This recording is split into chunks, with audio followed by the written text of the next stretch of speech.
வணக்கம். நான் அசோக், ஜைனர்ட்ல இருந்து. Thanks for joining us on Zynerd. ஜைனர்டோட ஃபர்ஸ்ட் செஷன் நீட் யூஜி 2025க்காக நாங்கள் ஆரம்பிக்கிறோம் இன்னைக்கு. NEET UG counselling and NEET PG கவுன்சிலிங்க்கு last 10 years we have been supporting candidates. இந்த வருஷம் கம்ப்ளீட்லி எக்ஸ்டென்சிவாக தமிழ்லேயும் we are planning to offer complete guidance and sessions over for the NEET UG counseling.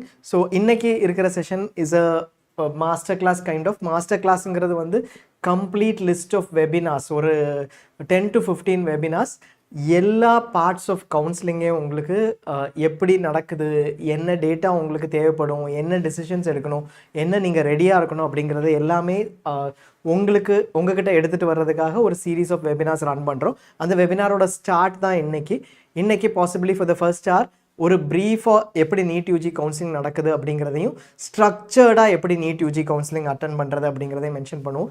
Possibly நீங்கள் உங்களுக்கு கொடுக்குற பெஸ்ட் அட்வைஸ் அப்படி இருக்கும் அப்படி எங்கள் சைட்லேருந்து அப்படின்னா, ஒரு கவுன்சிலிங்கோ எந்த ஒரு பர்டிகுலர் ப்ராஜெக்டோ நம்ம எடுக்கிறோனாலும் அதை வந்து ஒரு ப்ராஜெக்ட் மாதிரி பார்த்து இதை நம்ம கரெக்டாக பண்ணணும் அப்படிங்கிற மாதிரி பார்க்குறவங்களுக்கு ஒரு மேஜர் திங், நிறைய இன்ஃபர்மேஷன் இஸ் நாட் குட். கரெக்டான இன்ஃபர்மேஷன் வரணும். அந்த கரெக்டான இன்ஃபர்மேஷன் கரெக்டான டைமில் வரணும் அண்ட் கிளாரிட்டியோடு வரணும். இப்படி இருக்கிற யூடியூப் சேனல்ஸோ, இப்படி பண்ணுற வேறு யாராவது கவுன்சிலர்ஸோ கைடன்ஸோ அவங்கக்கிட்ட you can go head and help கேளுங்க, இல்லை சப்போர்ட் கேளுங்க. Not in terms of those who sensationalise, பயங்கரமாக ஒரு செஷன் போட்டு யூடியூப் வீடியோ போட்டு இன்றைக்கி இப்படி நடக்குது அப்படி நடக்குதுன்னு சொல்ல ஆரம்பித்தாங்கனாலே உங்களோட 3-6 months ப்ராசஸ், இது ஒரு ஃபஸ்ட்டு ஒரு இனிஷியல் 2 months கவுன்சிலிங்க்கு முன்னாடி ப்ரிப்பரேஷன் இருக்கும். அதுக்கப்புறம் ஒரு 4 months வந்து கவுன்சிலிங்கே நடக்கும். அப்போ உங்களோட டிசிஷன்ஸ் அது எல்லாமே ரொம்ப காமாக கிளாரிட்டியோடு எடுக்க வேண்டிய டிசிஷன்ஸ் எடுக்க வேண்டிய ஒரு டைம். அந்த டைமில் எக்கச்சக்க யூடியூப் வீடியோஸ், நிறைய ஒப்பீனியன்ஸ் இல்லாமல் கரெக்டாக கிளாரிட்டியோட ஒப்பீனியன்ஸ் இருக்கிற ஒரு guide you can take or any YouTube channel, ஜைனர்டில் எந்த யூடியூப் சேனலாக இருந்தாலும் அப்படி கிளியராக கைடன்ஸ் கொடுக்குறது வித் கிளாரிட்டி, ரூல்ஸ் ரெகுலேஷன்ஸ் என்னங்கிறது தெரிஞ்ச ஒரு கைடன்ஸு யூ கேன் அவைல். என்ன queries யூஸ்வலாக இருக்கும், நம்ம அதுலேருந்து ஸ்டார்ட் பண்ணுவோம். இப்போ இருக்கிற ப்ரைமரி திங் நீங்கள் என்ன பண்ணிகிட்ருப்பீங்க அப்படின்னா, பிகஸ்ட் கன்ஃபியூஷன் என்ன, மார்க் வர்சஸ் ரேங்க் இல்லையா?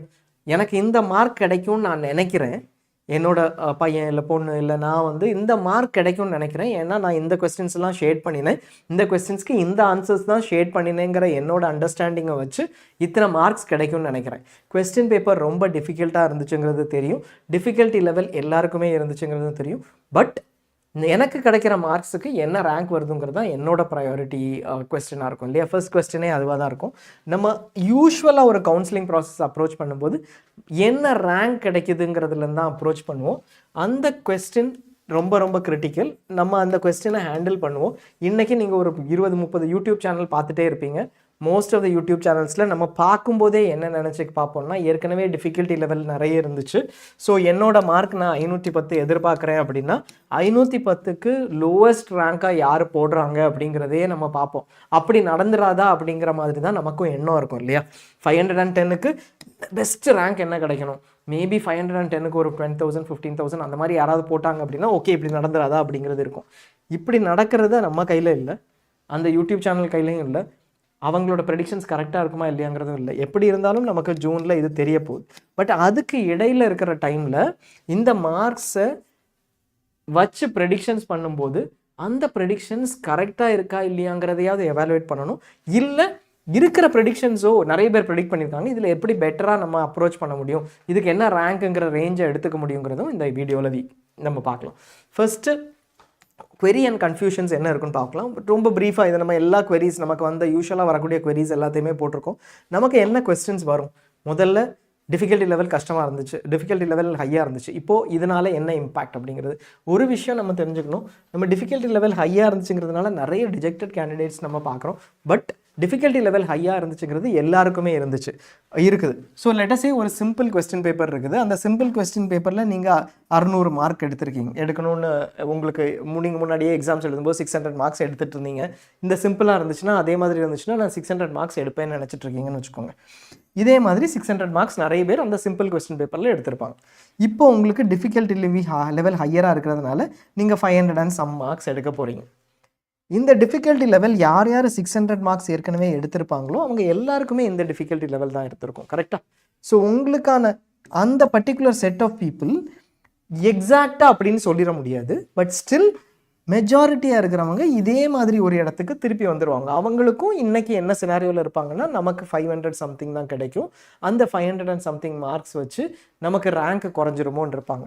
ஸோ பேசிக்காக டிஃபிகல்ட்டி லெவல் ஜாஸ்தி ஆக ஆக ரொம்ப டிராஸ்டிக்கான உங்கள் ரேங்க் டிஃபரன்ஸ் இருக்கும் அப்படிங்கிறது கிடையாது. மேபி ஒரு டிஃபரன்ஸ் இருக்கும். நம்ம நல்ல டிஃபிகல்ட்டி லெவல் இருக்கிற ஒரு கொஸ்டின் பேப்பர் இருக்கிறப்போ ரொம்ப நல்லா ப்ரிப்பேர் ஆனவங்களுக்கு அவ்வளோ பெரிய இம்பாக்ட் இருக்காது. சிம்பிளர் கொஸ்டின் பேப்பராக இருக்கும்போது கம்மியாக ப்ரிப்பேர் பண்ணவங்க 500 எடுக்கணும்னு நினச்சவங்க, 450 எடுக்கணும்னு நினச்சவங்களுக்கு சிம்பிளர் கொஸ்டின் பேப்பர் ஹெல்ப் பண்ணும். 600 எடுக்கணும்னு நினச்சவங்களுக்கு சிம்பிளர் கொஸ்டின் பேப்பர் ஹெல்ப் பண்ணும். பட் ரொம்ப டிஃபிகல்ட்டி லெவல் ஹையராக இருக்கிறப்போ டாப்பில் இருக்கிறவங்க இன்னும் நல்லாவே பண்ணுவாங்க. மற்றவங்களுக்கு அது கொஞ்சம் கஷ்டமாக தான் இருக்கும். பட் நம்ம நினைக்கிற மாதிரி ஒரு டிராஸ்டிக் இம்பேக்ட் டிஜெக்ட் ஆகிற அளவுக்கு இருக்கும்னு எதிர்பார்க்குறோம். பட் தெரியல. மார்க்ஸ் டிஃபரன்ஸ் இருக்கும், அதை நாங்கள் சொல்ல வரல. 600 எடுக்கணும்னு நினச்சவங்க இப்போ 510 ஏதோ மார்க்ஸ் எடுக்கிறாங்க அப்படின்னா அந்த சேஞ்சஸ் இருக்கும். ஆனால் உங்கள் ரேங்க் நமக்கு மேலே எத்தனை பேர் இருக்காங்கங்கிறது, இப்போ ஏற்கனவே ஒருத்தங்க 500 மார்க்ஸ் தான் எடுக்கணும்னு எக்ஸ்பெக்டேஷனில் இருக்காங்க, அவங்க நமக்கு கீழே தான் இன்னும் இருப்பாங்க. ஏன்னா இன்னும் டிஃபிகல்ட்டி லெவல் இருக்கும். இது ரேங்க்ஸாக ட்ரான்ஸ்லேட் பண்ணும்போது நம்மளை இம்பேக்ட் பண்ணாத வரைக்கும் பிரச்சனை இல்லை. இம்பேக்ட் பண்ணுமா இல்லையாங்கிறது நமக்கு லேட்டராக தான் தெரியும். ஸோ அது ஒரு பார்ட். ஸோ யாராவது அப்படி இருக்காங்க, உங்களுக்கு தெரிஞ்சவங்க இருக்காங்கன்னா கூட just intimate them, not the time to be dejected. Marks ranks வர்றது வரைக்குமாவது நம்ம வெயிட் பண்ணி பார்க்கலாம். There might be hope there. அடுத்தது மார்க்ஸ் ஆர் ரேங்கை பார்க்கணுமா அப்படிங்கிறது. இப்போ என்கிட்ட மார்க்ஸ் மட்டும்தான் இருக்குது. அதை வச்சு எப்படி ரேங்கை எஸ்டிமேட் பண்ணுறதுங்கிறது ப்ரெடிக்ஷன்ஸாக ஓடிட்டுருக்குது. அது என்ன பண்ணுறதுங்கிறத பார்ப்போம். கவுன்சிலிங் எலிஜிபிலிட்டி ரிலேட்டட் நிறைய குவரிஸ் இருக்கும். நான் இந்த ஸ்டேட்டோட நேட்டிவ், நான் இங்கே படிச்சிருக்கேன், எனக்கு என்ன சீட் கிடைக்கும், அந்த மாதிரி எக்கச்சக்க குவரிஸ் இருக்கும். நான் ஒரு ஸ்டேட்டில் படித்தேன், இன்னொரு ஸ்டேட்டில் போய் நான் என்னோடய பேரண்ட்ஸ் ஒர்க் பண்ணியிருக்காங்க, நான் பிறந்தது வேறு ஸ்டேட்டில், அதுக்கான எலிஜிபிலிட்டி என்ன, அட்மிஷன்ஸ் எப்படி நடக்க போகுது, நான் ஆல் இண்டியா ஸ்டேட் கவுன்சிலிங் ரெண்டுலேயுமே பார்ட்டிசிபேட் பண்ணலாமா, ரெண்டும் ஒரே கவுன்சிலிங்காக, ஒரே ஒரு தடவை அப்ளை பண்ணுமா, 2 தடவை அப்ளை பண்ணுமா, நான் கர்நாடகாவுக்கு அப்ளை பண்ணணும்னா 3 தடவை அப்ளை பண்ணுமா, இல்லை கர்நாடகாவுக்கு எல்லாத்துக்கும் சேர்த்து ஒரு தடவை அப்ளை பண்ணால் போதுமா, இந்த மாதிரி குவரிஸ். எத்தனை கவுன்சிலிங் நான் அட்டன் பண்ணலாம், நான் ஒரு 10,000 ரேங்க் எடுக்கணும்னு நினச்சிருக்கேன், இல்லை 5,000 ரேங்க் வரும்னு நினச்சிருக்கேன், இந்த தடவை நல்லா பண்ணியிருக்கேன், இருந்தாலும் நான் கவுன்சிலிங் கைடன்ஸ் போகணுமா, நான் வந்து வேறு ஏதாவது ப்ரிப்பேர் பண்ணணுமா. ஆப்வியஸாக ப்ரிப்பேர் பண்ணணும். 10,000 ரேங்க்னாலும் ஒரு சீட் பெட்டராக கிடச்சதுன்னா கூட அது பெட்டர் இல்லையா. ஸோ 4-5 கவுன்சிலிங் அட்டன் பண்ணுறேன் அப்படின்னா நான் எல்லா சர்டிஃபிகேட்ஸும் எடுத்து வைக்கணும். என்னென்ன சர்டிஃபிகேட்ஸ் எடுத்து வைக்கணும், எனக்கு ஒரு 3 lakhs 4 lakhs ரேஞ்ச் தான் ரேங்க் ரேஞ்ச் தான் கிடைக்கும். அப்போ நான் ப்ரைவேட் இன்ஸ்டிடியூஷன்ஸ் போகணுன்னா ப்ரைவேட் இன்ஸ்டிடியூஷன்ஸ் போகணுமா, ஏதாவது கவர்மெண்ட் ஆப்ஷன்ஸ் இருக்குமா, ஏதாவது கம்யூனிட்டி கேட்டகரி, எக்ஸ் சர்வீஸ்மேன் அந்த மாதிரி ஏதாவது கோட்டாஸ் இருக்குமா, என்சிசி கோட்டா கீழே போகலாமா, ஸ்போர்ட்ஸ் கோட்டா இருக்குதா, இந்த மாதிரி குவரிஸ் வரும். நான் வந்து ஆல் இண்டியாவில் அட்டன் பண்ண போகிறேன், தமிழ்நாட்டில் அட்டன் பண்ண போகிறேன். ஏன்னா ஆல் இண்டியா அப்ளை பண்ணும்போது என்டிஏ எக்ஸாமுக்கு அப்ளை பண்ணும்போது ஓபிசி என்சிஎல்னு அப்ளை பண்ணேன். அந்த சர்டிஃபிகேட் எடுத்து வச்சா போதுமா, நான் வேறு கம்யூனிட்டி பிசி எம்பிசினா அதுக்கு ஒரு சர்டிஃபிகேட் இருக்குதா, ஒரு ஸ்டேட்டில் அட்டன் பண்ணுறேன், மல்டிபிள் ஸ்டேட்ஸில் அட்டன் பண்ணுறேன், ப்ரைவேட் இன்ஸ்டியூட்லேருந்து எனக்கு இப்போவே கால் பண்ணுறாங்க, ஏஜென்ட்ஸ் எனக்கு கால் பண்ணுறாங்க, எனக்கு சீட் எடுத்து கொடுக்குறேன்னு சொல்கிறாங்க, அதுவும் கம்மியான ஃபீல சீட் எடுத்து கொடுக்குறேன்னு சொல்கிறாங்க. எனக்கு தெரிஞ்ச வரைக்கும் எனக்கெல்லாம் இந்த ஹை ரேங்க் தான் வரும், ஆனால் அவங்க கம்மியான சீட்டில் எடுத்து கொடுக்குறேன்னு சொல்கிறாங்க, நான் உடனே போய் பே பண்ணிடவா, இந்த மாதிரி குவரிஸ் வரும். எந்த அட்மிஷன்ஸுமே வந்து எந்த ஏஜென்ட் வழியாகவும் இன்ஸ்டிடியூட் வழியாகவும் இன்றைக்கி நடக்கிறதில்ல. எல்லாமே ப்ராப்பராக எத்திக்கலாக கவுன்சிலிங் ப்ராசஸ் படி தான் நடக்குது. எத்திக்கலுங்கிறது வந்து அந்த ஃபீஸ் ஸ்ட்ரக்சர் யார் யார் கொடுக்குறதுக்கு ரெடியாக இருக்காங்களோ அவங்களுக்கு ஆன்லைனில் ரேங்க் படி தான் அலாட்மெண்ட் நடக்குது. ஸோ அந்த பார்ட் ஆஃப் ஃபீஸ் ஸ்ட்ரக்சர் ஹையராக வைக்கிறதுல ஒரு கொஸ்டின் இருந்தாலும் யாருமே அவுட் சைட் த ப்ராசஸ் இன்றைக்கி சீட் எடுத்து கொடுக்க முடியாது. ஸோ அந்த பர்டிகுலர் குவரிஸ்க்கான ஆன்சர்ஸ். அண்ட் எனக்கு வந்து ஹை மார்க்ஸ் கிடைக்குது, பட் நான் பிஜி வேறு எங்கேயாவது பண்ணணும்னு நினைக்கிறேன். ஸோ அதுக்காக நான் சூஸ் பண்ணுறப்போ அப்ராடில் பண்ணணும்னு நினைக்கிறேன், இல்லை பிஜி வந்து இந்தியாவுக்குள்ளே பெஸ்ட்டாக கிடைக்கிற மாதிரி ஒரு இன்ஸ்டிடியூட் சூஸ் பண்ணணும், அங்கே எனக்கு கோட்டா இருக்கணும், அந்த மாதிரி குவரிஸ் எல்லாமே we will be able to sort it out through these webinars. and நம்ம Zynerd சப்ஸ்கிரிப்ஷனோ நீங்கள் Zynerd சர்வீசஸ் எடுத்திங்கன்னா we'll be able to sort it out. இன்றைக்கி நம்ம இனிஷியல் பார்ட் எடுப்போம். Zynerdல நம்ம we always suggest we follow a ப்ராப்பராக இது ஒரு ப்ராஜெக்ட் மாதிரி எடுத்து தான் பண்ணுவோம். ஸோ ஒரு 5-6 மாதம் இருக்குன்னா Zynerd கம்ப்ளீட்டாக சர்வீஸ் என்ன கொடுக்குறாங்களோ அதே மாதிரி எஃபர்ட் கேண்டிடேட்ஸும் பேரண்ட்ஸும் போட வேண்டியிருக்கும். அண்ட் கேண்டிடேட்ஸும் பேரண்ட்ஸும் போட வேண்டியிருக்கும். அப்படிங்கிறப்போ Zynerd வந்து என்ன எவாலுவேட் பண்ணணும், என்ன பண்ணணும்னு எல்லா இன்ஃபர்மேஷனும் கொடுத்துருவோம். எப்படி மேனேஜ் பண்ணணும் எல்லா அப்ரோச்சும் கம்ப்ளீட்டாக ஒரு ப்ராப்பர் ப்ராஜெக்ட் மாதிரி பண்ணுவோம். But at the same time கேண்டிடேட்ஸும் அவங்களோட effort in terms of decisions, எனக்கு இது வேணுமா வேண்டாமாங்கிறது கேண்டிடேட்டுக்கு தான் தெரியும். எல்லா இன்ஃபர்மேஷன் ரூல்ஸ் ரெகுலேஷன்ஸையும் பார்த்து வச்சுட்டு சாய்ஸ் ஃபில்லிங் அப்போவோ டிசிஷன்ஸ் எடுக்கிறப்போ ரெடியாக இருக்க வேண்டியது கேண்டிடேட்ஸோட ரெஸ்பான்சிபிலிட்டி. சிமிலர்லி சர்டிஃபிகேட்ஸ் என்னென்ன வேணுங்கிறது ரெடியாக இருக்க வேண்டியது.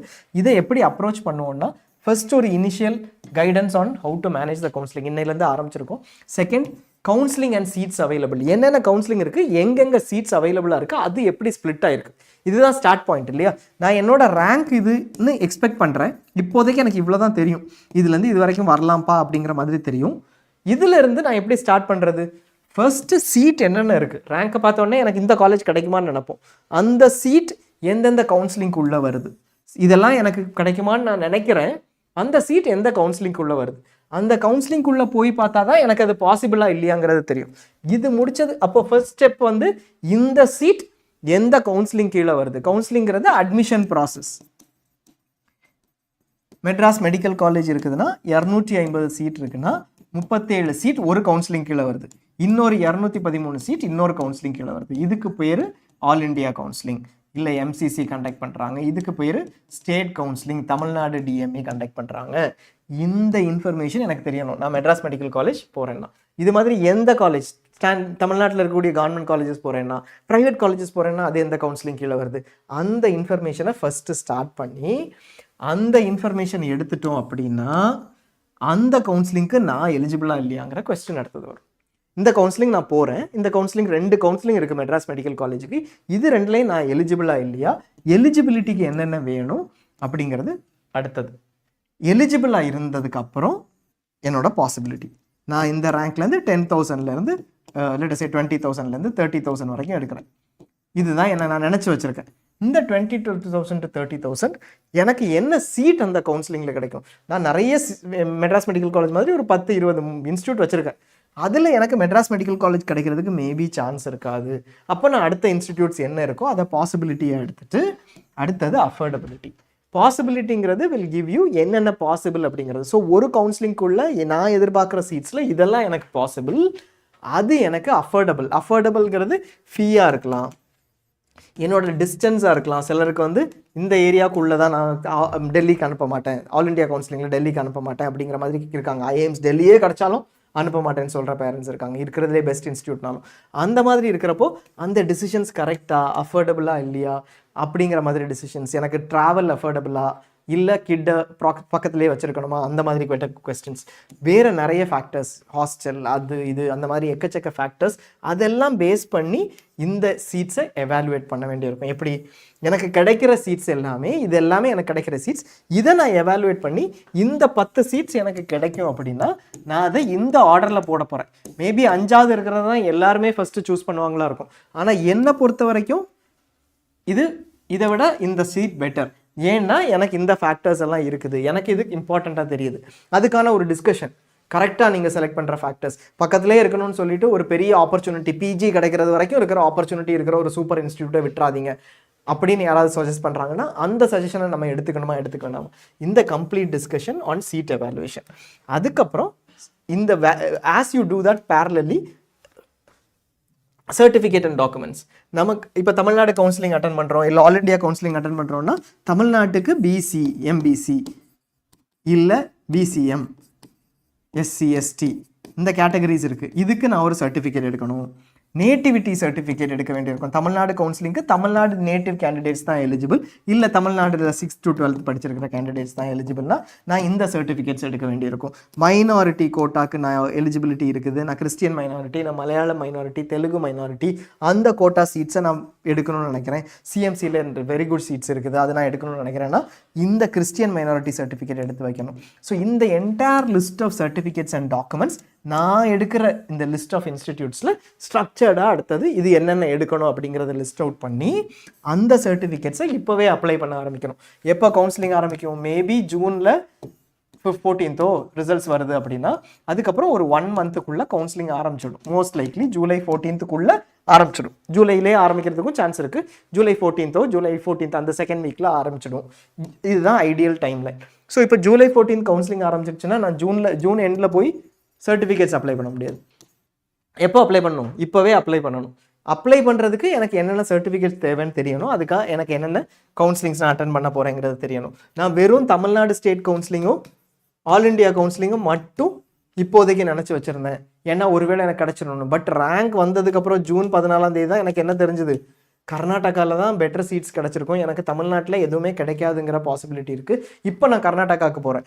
அப்போ கர்நாடகாக்கான சர்டிஃபிகேட்ஸை தேடுறதை விட இப்போவே அந்த சர்டிஃபிகேட்ஸ்க்கான நம்ம பண்ணுற எஃபர்ட்டை விட கடைசியில் நம்ம ரன் பண்ணுறப்போ அது பிகர் இஷ்யூஸாக இருக்கும். ஸோ அதை நான் ரெடி பண்ணி வச்சுக்கிறது. Process and rules of the கவுன்சிலிங்க்கு நம்ம ரெடி ஆகிடலாம். But during the counselling round 1 2 counselling attend பண்ணுறேன். இங்கேயும் ஒரு ரவுண்ட் 1, அங்கேயும் ரவுண்ட் 1, ரெண்டுலேயுமே நான் சாய்ஸ் ஃபில் பண்ணியிருக்கேன். ரெண்டுலேயுமே அலாட்மெண்ட் கிடைக்குமா, கிடைச்சா நான் 2 கவுன்சிலிங்லேயும் ரெண்டையுமே எடுத்து வச்சுக்கலாமா, இல்லை ஒரு கவுன்சிலிங் தான் எடுக்கணுமா, இந்த கவுன்சிலிங்கில் சீட் எடுத்துகிட்டு மறுபடியும் போய் அதை விட பெட்டர் சீட் கிடைக்குதுன்னு இன்னொரு கவுன்சிலிங் போனேன்னா என்னோட ஃபீ என்ன ஆகும், அந்த கவுன்சிலிங்லேருந்து எடுத்துகிட்டு போகிறது பாசிபிளாக இல்லையா, எந்த ரவுண்ட் வரைக்கும் நான் மூவ் பண்ண முடியும், இந்த எல்லா queries நான் 2-3 கவுன்சிலிங் அட்டன் பண்ணுறேன்னா ஒரே ஒரு கவுன்சிலிங் நான் பிரச்சனை இல்லை. பட் ஒரே ஒரு கவுன்சிலிங்லேயே எந்த ரவுண்ட் வரைக்கும் நான் அப்கிரேட் பண்ண முடியும், அப்கிரேட் பண்ணால் நான் ஏற்கனவே கொடுத்த ஃபீ என்ன ஆகும், நான் அங்கே ஒர்க் பண்ணி அங்கே படிச்சிருப்ப கோர்ஸ் அங்கே ஸ்டார்ட் பண்ணிட்டேன்னா என்ன ஆகும், இந்த எல்லா queriesக்கான ஆன்சர்ஸும் ரூல்ஸ் ஆஃப் கவுன்சிலிங். இதுவே ஒரு 3 மணி நேரம் 4 மணி நேரம் உட்காந்துருந்து எல்லாத்தையும் பிடிஎஃப் எல்லாம் பார்க்குறதுக்கு ஒரு 4 நாள் ஆகும்னா அதுவே தனித்தனி செஷன்ஸாக நம்ம ரன் பண்ணோம். அந்த செஷன்ஸில் we will take you through that. இந்த வெபினார் சீரீஸ்லேயே we will run that. And decision making. அந்த ப்ராசஸ் நடந்துட்டு இருக்கும்போது ஒரு ரவுண்டில் உங்களுக்கு ஒரு அலாட்மெண்ட் வருதுன்னா எனக்கு ஒரு சீட் கிடைக்குது. இது என்னோட 10th ப்ரிஃபர்ட் சீட். இதுக்கு மேலே ஒரு 9 சீட் நான் வெயிட் பண்ணிட்டு இருக்கேன். இப்போ நான் இந்த சீட்டை போய் ஜாயின் பண்ணுமா ஜாயின் பண்ணக்கூடாதா அப்படிங்கிறதுக்கு ரூல்ஸ் பேஸாக டிசைட் பண்ணலாம். இந்த சீட்டை ஜாயின் பண்ணால் இன்னொரு சீட் ஜாயின் பண்ண முடியுமா இல்லையாங்கிறத பொறுத்து ரூல் பேஸ்டாக டிசைட் பண்ணலாம், டேட்டா பேஸ்டாக டிசைட் பண்ணலாம். எனக்கு இன்னும் வேறு எந்த சீட்டுமே கிடையாது, ஸோ நான் இதை மிஸ் பண்ணிடக்கூடாதுன்னு டேட்டா பேஸ்டாக டிசைட் பண்ணலாம். ஸோ இப்படி எந்த டிசிஷனும் எடுக்கிறது எப்படி எடுக்கணும், இது எல்லாமே we will take you through. First part இதுதான் ப்ராசஸ். இந்த ப்ராசஸ் நம்ம ரெடியாக இருந்துட்டோம்னா டிசிஷன் மேக்கிங் வரைக்கும் till the end of 6 months, நம்ம 6வது மாதம் எப்போ ஜூலையில் ஆரம்பித்து இப்போ நம்ம மேலே இருக்கோம், ஒரு 2 months கவுன்சிலிங் ஆரம்பிக்கிறதுக்கே ஒரு 2.5 months இருக்கும். இதுக்கப்புறம் ஒரு 4 months கவுன்சிலிங் நடக்கும், 3 to 4 months, ஈவன் டிசம்பர் வரைக்கும் கூட ஃபைனல் ஸ்டே ரவுண்ட் போகணும். எனக்கு பெஸ்ட் சீட் கிடைக்கணும், கடைசி ரவுண்டில் ஒருவேளை ஆப்ஷன் இருக்குது, இல்லைன்னா நான் அடுத்த வருஷம் போகிறதுக்கு பதிலாக கடைசி வரைக்கும் கூட நான் ட்ரை பண்ணுவேன் அப்படின்னா டிசம்பர் வரைக்கும் கூட maybe extended rounds last year மாதிரி இருக்கிறதுக்கு சான்ஸ் இருக்கும், அக்டோபர் நவம்பர் டிசம்பர் வரைக்கும். ஸோ அப்போது அதுக்கு ரெடியாக இருக்கணும். ஸோ அந்த கம்ப்ளீட் ப்ராசஸ் தான் we'll take you through. இப்போ நம்ம மார்க்ஸ் வர்சஸ் ரேங்க்ஸ் பற்றி பார்ப்போம். மார்க்ஸ் வர்சஸ் ரேங்க்ஸில் நமக்கு தெரிஞ்சது என்ன அப்படின்னா பேப்பர் டிஃபிகல்ட்டாக இருந்துச்சு. இந்த டிஃபிகல்ட் அப்படிங்கிற டேர்மே ஒவ்வொருத்தருக்கும் வேரி ஆகும். பட் பேப்பர் டிஃபிகல்ட்டாக இருந்துச்சுங்கிறதுல டவுட்டே இல்லை. பிகாஸ் கொஸ்டின்ஸ் என்ன அப்படிங்கிறத கோச்சிங் சென்டர்ஸோ ஃபேக்கல்ட்டியோ எடுத்து பார்க்கும்போது கொஸ்டின்ஸ் டிஃபிகல்ட்டாக இருக்குங்கிறது கிளியராக இருக்குது. கரெக்டாக கொஸ்டின்ஸில் டிஃபிகல்ட்டி லெவல் இருக்குது. ஒவ்வொரு இதுலேயும் ஒரு 15 questions, botany zoology, possibly physics chemistry, ஃபிசிக்ஸில் கொஞ்சம் ஹையராக எடுத்து பார்த்தோம்னா ஒவ்வொன்றிலையுமே ஒரு 15 லெவல் ஹார்ட் கொஸ்டின்ஸ் இருக்குது. போன ஒரு ஃபியூ டேஸாக ஒவ்வொருத்தரும் இதை போட்டு அரைச்சிட்டாங்க ஃபுல்லாக. இந்த கொஸ்டின்லாம் கஷ்டமாக இருக்குது, இத்தனை கொஸ்டின் கஷ்டமாக இருக்குது அப்படிங்கிறது. இது எல்லாருக்குமே சேமாக தான் இருக்குது. பட் ஸ்டில் எத்தனை கொஸ்டின்ஸ் கஷ்டமாக இருக்குது அப்படிங்கிறது தெரிய வரும்போது நமக்கு ஒரு ஓகே ஃபைன், எல்லாருக்கும் அந்த மாதிரி தான் இருந்திருக்கு அப்படிங்கிற ஒரு நம்பிக்கை வரும்.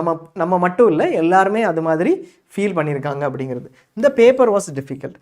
Second, percentage of questions were difficult.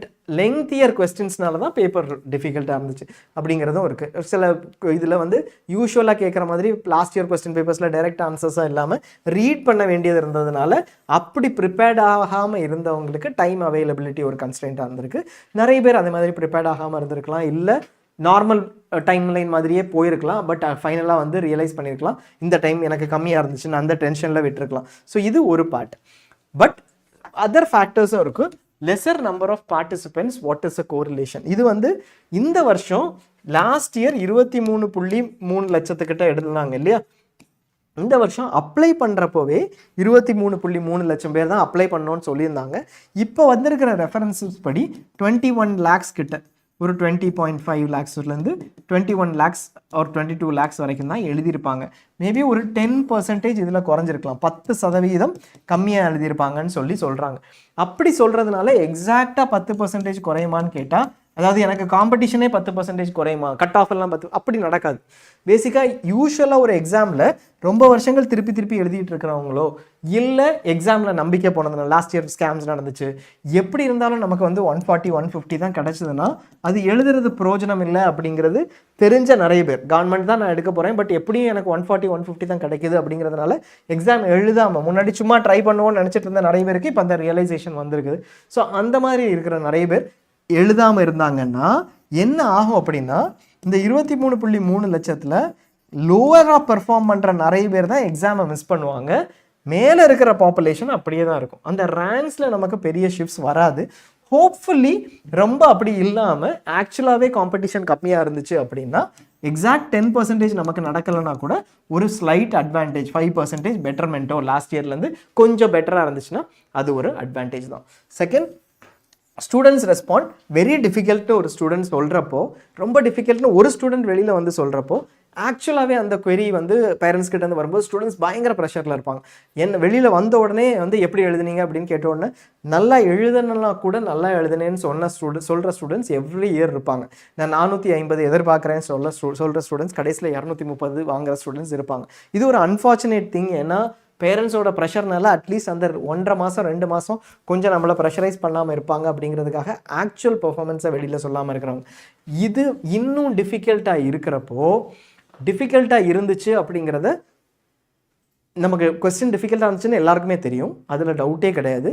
But அதை ஒரு பெரிய அடிஷ்னல் டிஃபிகல்ட்டி, இவ்வளோ டிஃபிகல்ட்டாக இருக்குதுங்கிறத இன்னும் எக்கச்சக்கமாக டிஃபிகல்ட்டாக இருந்துச்சுன்னு சொல்கிறதுனால நம்ம ஆக்சுவல் டிஃபிகல்ட்டி லெவலை மெஷர் பண்ணுறதுல ஒரு கன்ஃபியூஷன் இருக்கும். அதாவது எல்லாருமே அதை வந்து ஒரு மெக்கானிசம் டு எனக்கு இவ்வளோ பெர்ஃபார்மன்ஸ் வராது அப்படிங்கிறத சேஃப்டி ஃபேக்டர் மாதிரி நிறைய கேண்டிடேட்ஸ் ரெப்ரசென்ட் பண்ணுறதுனால அது ஒரு ப்ராப்ளம் இருக்கலாம்.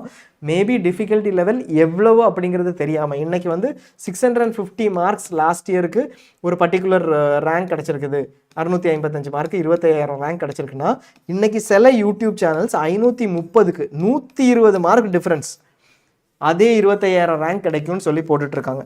இது மேபி எல்லாருமே டிஃபிகல்ட்டாக இருக்குன்னு சொல்ல ஆரம்பித்தோன்னா அது வந்து ஒரு பெரிய சேனல்ஸ் எல்லாம் போட்டு எடுத்து வியூஸ்க்காக பண்ணி அந்த மாதிரி ஒரு ரீசனுக்காக இது நடந்துருந்துச்சு அப்படின்னா தென் இந்த எக்ஸ்பெக்டேஷன் 530 எடுத்திருக்கிற கேண்டிடேட்டுக்கு நாளைக்கு மேபி இந்த ரேங்க் வரல அப்படின்னா அது ஒரு கஷ்டத்தை கொடுக்கும். ஸோ அந்த மாதிரி சேனல்ஸ் பார்க்குறப்போ நாங்கள் இப்போ காமிக்கிறோம், பட் சேனல்ஸ் பார்க்குறப்போ கேர்ஃபுல்லாக இருங்க. And YouTube responses of 120+ marks less, இது ஒரு பெரிய இஷ்யூ தான். நம்ம இப்போ சொன்ன மாதிரி may or may not happen. இது ஒரு கொலேஷன், இது உங்களுக்கு ஹெல்ப் பண்ணும். நீங்கள் நிறைய சேனல்ஸ் பார்த்துருப்பீங்க. இது வந்து நாங்கள் எடுத்துருக்கிறது வந்து தமிழையும் இருக்கிற டாப் சேனல்ஸையும் எடுத்திருக்கோம். நிறைய பேர் பார்க்குற சேனல்ஸ், டாப் சேனல்ஸ்னால் நிறைய பேர் பார்க்குற யூடியூப் சேனல்ஸ். அவங்களோட ஸ்டாட்டிஸ்டிக்கல் மெத்தடாலஜி எல்லாம் நல்லா இருக்காது, அவங்களோட ரெஃபரன்சஸ் எல்லாமே மேபி நல்லா இருக்காது, பட் நிறைய பேர் வியூ பண்ணுவாங்க. அந்த வியூஸ்க்காக வீடியோஸ் போடுற சேனல்ஸ், கரெக்டான இன்ஃபர்மேஷன் இருக்கோ இல்லையோ வியூஸ்க்காக வீடியோஸ் போடுற தமிழ் சேனல்ஸ் கொஞ்சம் எடுத்திருக்கோம்.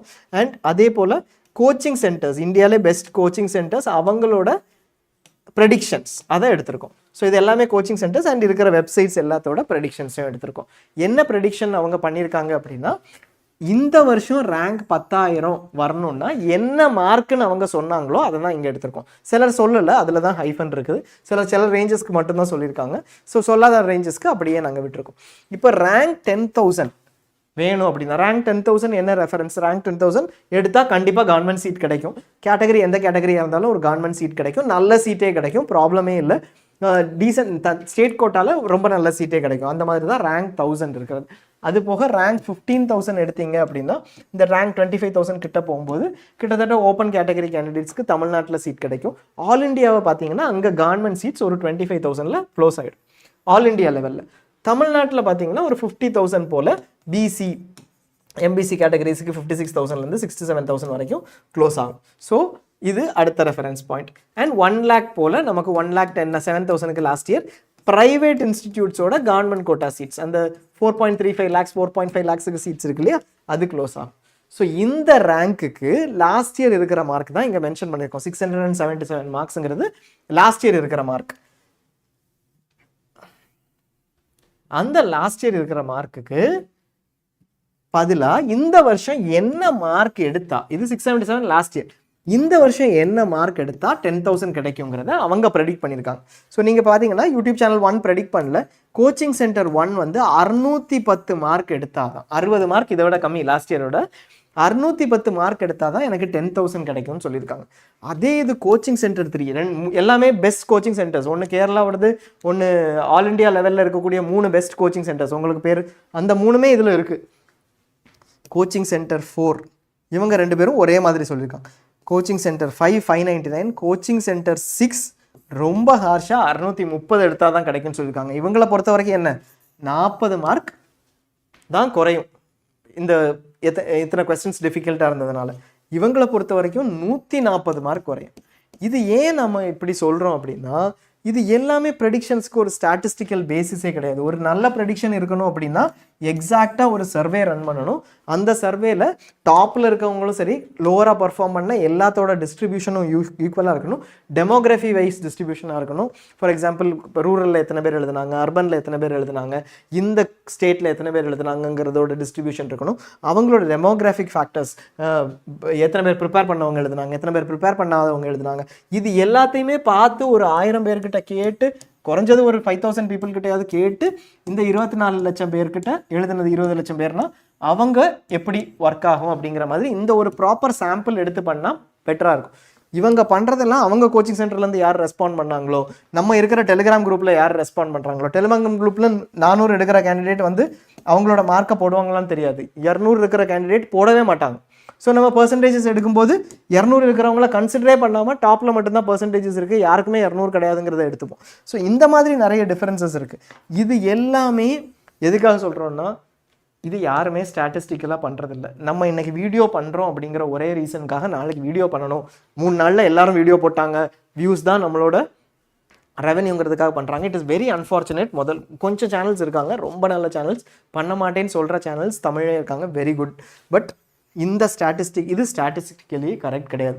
இதில் உங்களோட மார்க் நீங்கள் 531 அப்படின்னா, நீங்கள் இந்த கோச்சிங் சென்டர் போன வீடியோ எடுத்து வச்சுட்டு எனக்கு 10,000 கிடைக்கும்னு நீங்கள் வெயிட் பண்ணிட்டு இருந்தீங்கன்னா நடக்கிறதும் நடக்காததும் தெரியாது. அதை எப்படி அப்ரோச் பண்ணுறதுன்னு சொல்கிறோம். நடந்துச்சுன்னா வெரி குட்.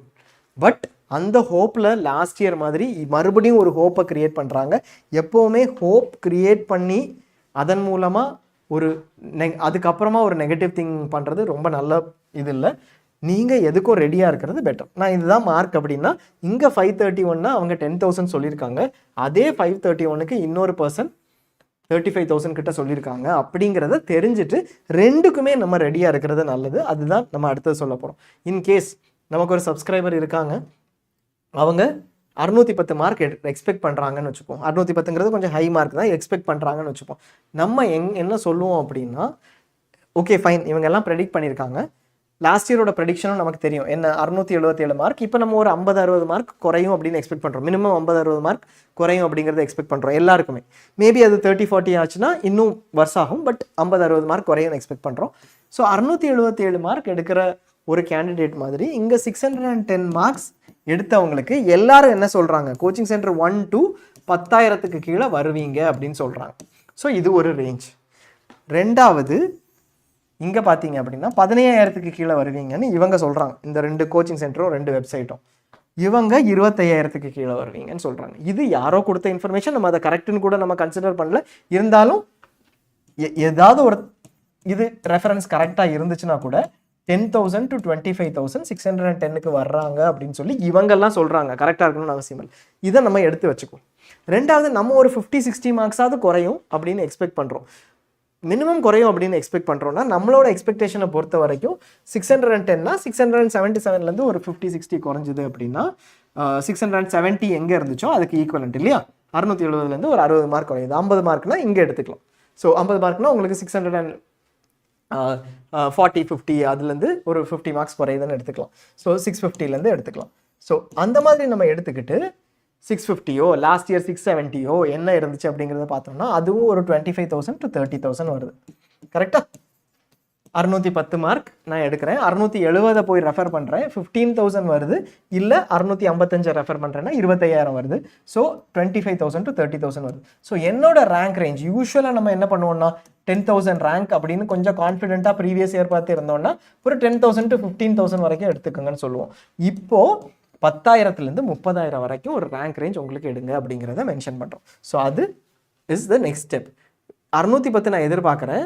இந்த இதில் அவங்க சொல்லியிருக்கிறதும் சரி 610க்கு பக்கத்தில் ப்ளஸ் நானே எஸ்டிமேட் பண்ணி லாஸ்ட் இயரில் 655லேருந்து ஒரு 45 மார்க் குறையுது அப்படின்னா இந்த ரேங்க் வரும். 644லேருந்து ஒரு 30 மார்க் குறையுதுனால இந்த ரேங்க் வரும். எனக்கு அட்லீஸ்ட் ஒரு 30,000 கிடைக்கும் அப்படிங்கிற மாதிரி எடுத்துகிட்டு பெஸ்ட் கேஸ் 10,000, ஒர்ஸ்ட் கேஸ் ஒரு 25 to 30,000ங்கிறத நம்ம எடுத்துக்கலாம்.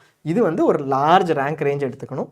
எடுத்துட்டு இன்னும் லெசர் ரேங்க் வந்தாலும் எடுத்துக்கணும். இப்போ நம்மக்கிட்ட அப்போ என்ன இருக்குது, 10,000 to 30,000 வரலாம். நான் 10,000க்கும் ரெடியாக இருக்கிறேன், 30,000க்கும் ரெடியாக இருக்கிறேன். பட் நான் என்னோட ஒர்க்கை ஸ்டார்ட் பண்ணிடுவேன். என்னோட ஒர்க் என்ன, ரேங்க் வர்றதுக்கு முன்னாடி இந்த 20 நாள் 20லேருந்து 30 நாள், இப்போ June 14th ரேங்க் வரும்னா அதுக்கு இன்னொரு ஒரு மாதம் இருக்குது இல்லையா. June 29 மே எண்டில் உங்களுக்கு என்ன வந்துடும், ஆன்சர் கீ வந்துடும். ஆக்சுவல் ஆன்சர்ஸ் கண்டுபிடிச்சலாம் உங்கள் OMR ஷீட் ஸ்கேன்டாக வந்துடும். எல்லாருக்கிட்ட இருந்தும் அந்த இன்ஃபர்மேஷன் வந்துடும். ஸோ இந்த இன்ஃபர்மேஷனை வச்சுட்டு அப்ராக்சிமேட்டாக ஒன்று கூட அப்போ டெரைவ் பண்ணிக்கலாம். இப்போ இந்த 20 to 30 டேஸ்க்கு நம்ம 10,000 to 30,000க்கு வைப்போம். உங்களோட மார்க் வேறு இருந்துச்சுன்னா அதுக்கேற்ற மாதிரி நீங்கள் ஒரு ரெஃபரன்ஸ் எடுத்துக்கிட்டு June 14th வரைக்கும் வெயிட் பண்ணாமல் இப்போ நம்மளோட ஒர்க்கை ஆரம்பிச்சிடும். June 14th வந்ததுக்கப்புறம் ரேங்க் ரிலீஸ் பண்ணிடுவாங்க இல்லையா. தமிழ்நாட்டில் இருக்கிற யூடியூப் சேனல்ஸோட ஒரு பெரிய தவறு என்ன பண்ணுறாங்க அப்படின்னா 590க்கு கிடைக்கும், 610க்கு கிடைக்கும், 350க்கு கிடைக்கும்னு சொல்லி இப்போ ஆரம்பிக்கிறதுனால கடைசி வரைக்கும் உங்களை மார்க்ஸோட அட்டாச் பண்ணி வைக்கிறது. ஒன்ஸ் உங்களுக்கு ரேங்க் வந்துடுச்சு, என்னோட ஆல் இண்டியா ரேங்க் 35,025 அப்படின்னா ரேங்க் மட்டும்தான் reference. All India rank first reference. All இண்டியாவில் நீங்கள் பார்க்குறீங்க இல்லை அக்ராஸ் இந்தியா வேறு சீட்ஸ் பார்க்குறீங்கன்னா இதுக்கு மேலே இருக்கக்கூடிய 35,024 பேர் என்ன எடுக்கிறாங்களோ அதுக்கப்புறம் இருக்கிற சீட் தான் உங்களுக்கு கிடைக்கும். கரெக்டாக எந்த கவுன்சிலிங் போனீங்கன்னா நான் 610 மார்க் வாங்கியிருக்கேன், நான் வந்து 550 மார்க்ஸ் வாங்கியிருக்கேன். அவங்க 520, 525, 526, இது எதுவுமே கன்சிடரேஷன் கிடையாது. எனக்கு மேலே இருக்கிறவங்க எல்லாருமே ஒரு சீட் எடுத்துகிட்டு போனால் தான் எனக்கு கிடைக்கும். ஸோ ப்ரைமரி திங் என்னோட மார்க் தானே தவிர எனக்கு மேலே 10 பேர் 510 இருக்காங்க, 509 இருக்காங்க அப்படிங்கிறது கிடையாது. அது 10 பேரா 11 பேராங்கிறாங்க தான் கன்சிடரேஷன். ஸோ மார்க்ஸை மறந்துட்டு டைரெக்டாக ரேங்க்ஸுக்கு போயிடணும். எப்போ, ஒன்ஸ் உங்களுக்கு ஸ்கோர் கார்டு வந்து ஆக்சுவல் ரேங்க்ஸ் வந்ததுக்கப்புறம் மார்க்ஸை மறந்துட்டு ரேங்க் போயிடணும். ஆனால் உங்களோட ஸ்டேட் ரேங்க் உங்களுக்கு வராது இல்லையா. 35,000 வந்துடுச்சு உங்களுக்கு ரேங்க். ஸ்டேட் ரேங்க் எப்போ வரும், இது வந்து June 14 வந்துடும். ஸ்டேட் ரேங்க் எப்போ வரும், இதுக்கப்புறம் ஸ்டேட் தமிழ்நாடு டிஎம்இலேருந்து டிஎன் மெடிக்கல் செலெக்ஷன் வெப்சைட்டில் அப்ளிகேஷன் போடுவாங்க. அந்த அப்ளிகேஷன் போட்டு அப்ளிகேஷனை நீங்கள் ரீட் பண்ணி அப்ளை பண்ணி டாக்குமெண்ட் அப்லோட் பண்ணி அதுக்கப்புறம் அவங்க செக் பண்ணிவிட்டு ஒரு மெரிட் லிஸ்ட்டோ ரேங்க் லிஸ்ட்டோ போடுவாங்க. என்ன ரேங்க் லிஸ்ட் இது, இந்த மொத்தம் 35,000 பேர் இருக்காங்க அப்படின்னா அதில் தமிழ்நாடுக்கு அப்ளை பண்ணியிருக்கிறது 5,000 பேர்னு வச்சுக்கோங்க. அதில் 4,500 பேர் தான் உங்களுக்கு மேலே இருக்க போகிறாங்க அப்படின்னா நீங்கள் உங்களுக்கு மேலே 4,500 பேர் லிஸ்ட்டை போட்டு உங்களை 4,501வது போடுவாங்க. அவங்க மேலே இருக்கிறவங்க எல்லாருமே இந்த 35,000 ரேங்க்கு கீழே இருப்பாங்க. தமிழ்நாடுக்கு அப்ளை பண்ணவங்க அதில் தமிழ்நாடுக்கு அப்ளை பண்ணி வேலிடாக இருந்தவங்க மட்டும் உங்களுக்கு மேலே இருப்பாங்க. ஸோ உங்களோட தமிழ்நாடு ரேங்க் இப்போ 4,501 வருது. ஆல் இண்டியா ரேங்க் 35,000 இருக்குது அப்படின்னா ஆல் இண்டியாவுக்கு இந்த ரேங்க் யூஸ் பண்ணுவீங்க. தமிழ்நாடுக்கு இந்த 4,500 பேர் அலாட் ஆனதுக்கு அப்புறம் தான் உங்களுக்கு அலாட் பண்ணுவாங்க. இதில் யாராவது எடுக்க சீட்டே வேணாம்னு சொல்லி போயிட்டாங்கனாலும் அது டிஃப்ரெண்ட். அவங்களுக்கு சீட் இல்லாமல் உங்களுக்கு அந்த சீட் வரும். ஸோ இந்த ரேங்க் ரொம்ப இம்பார்ட்டண்ட்.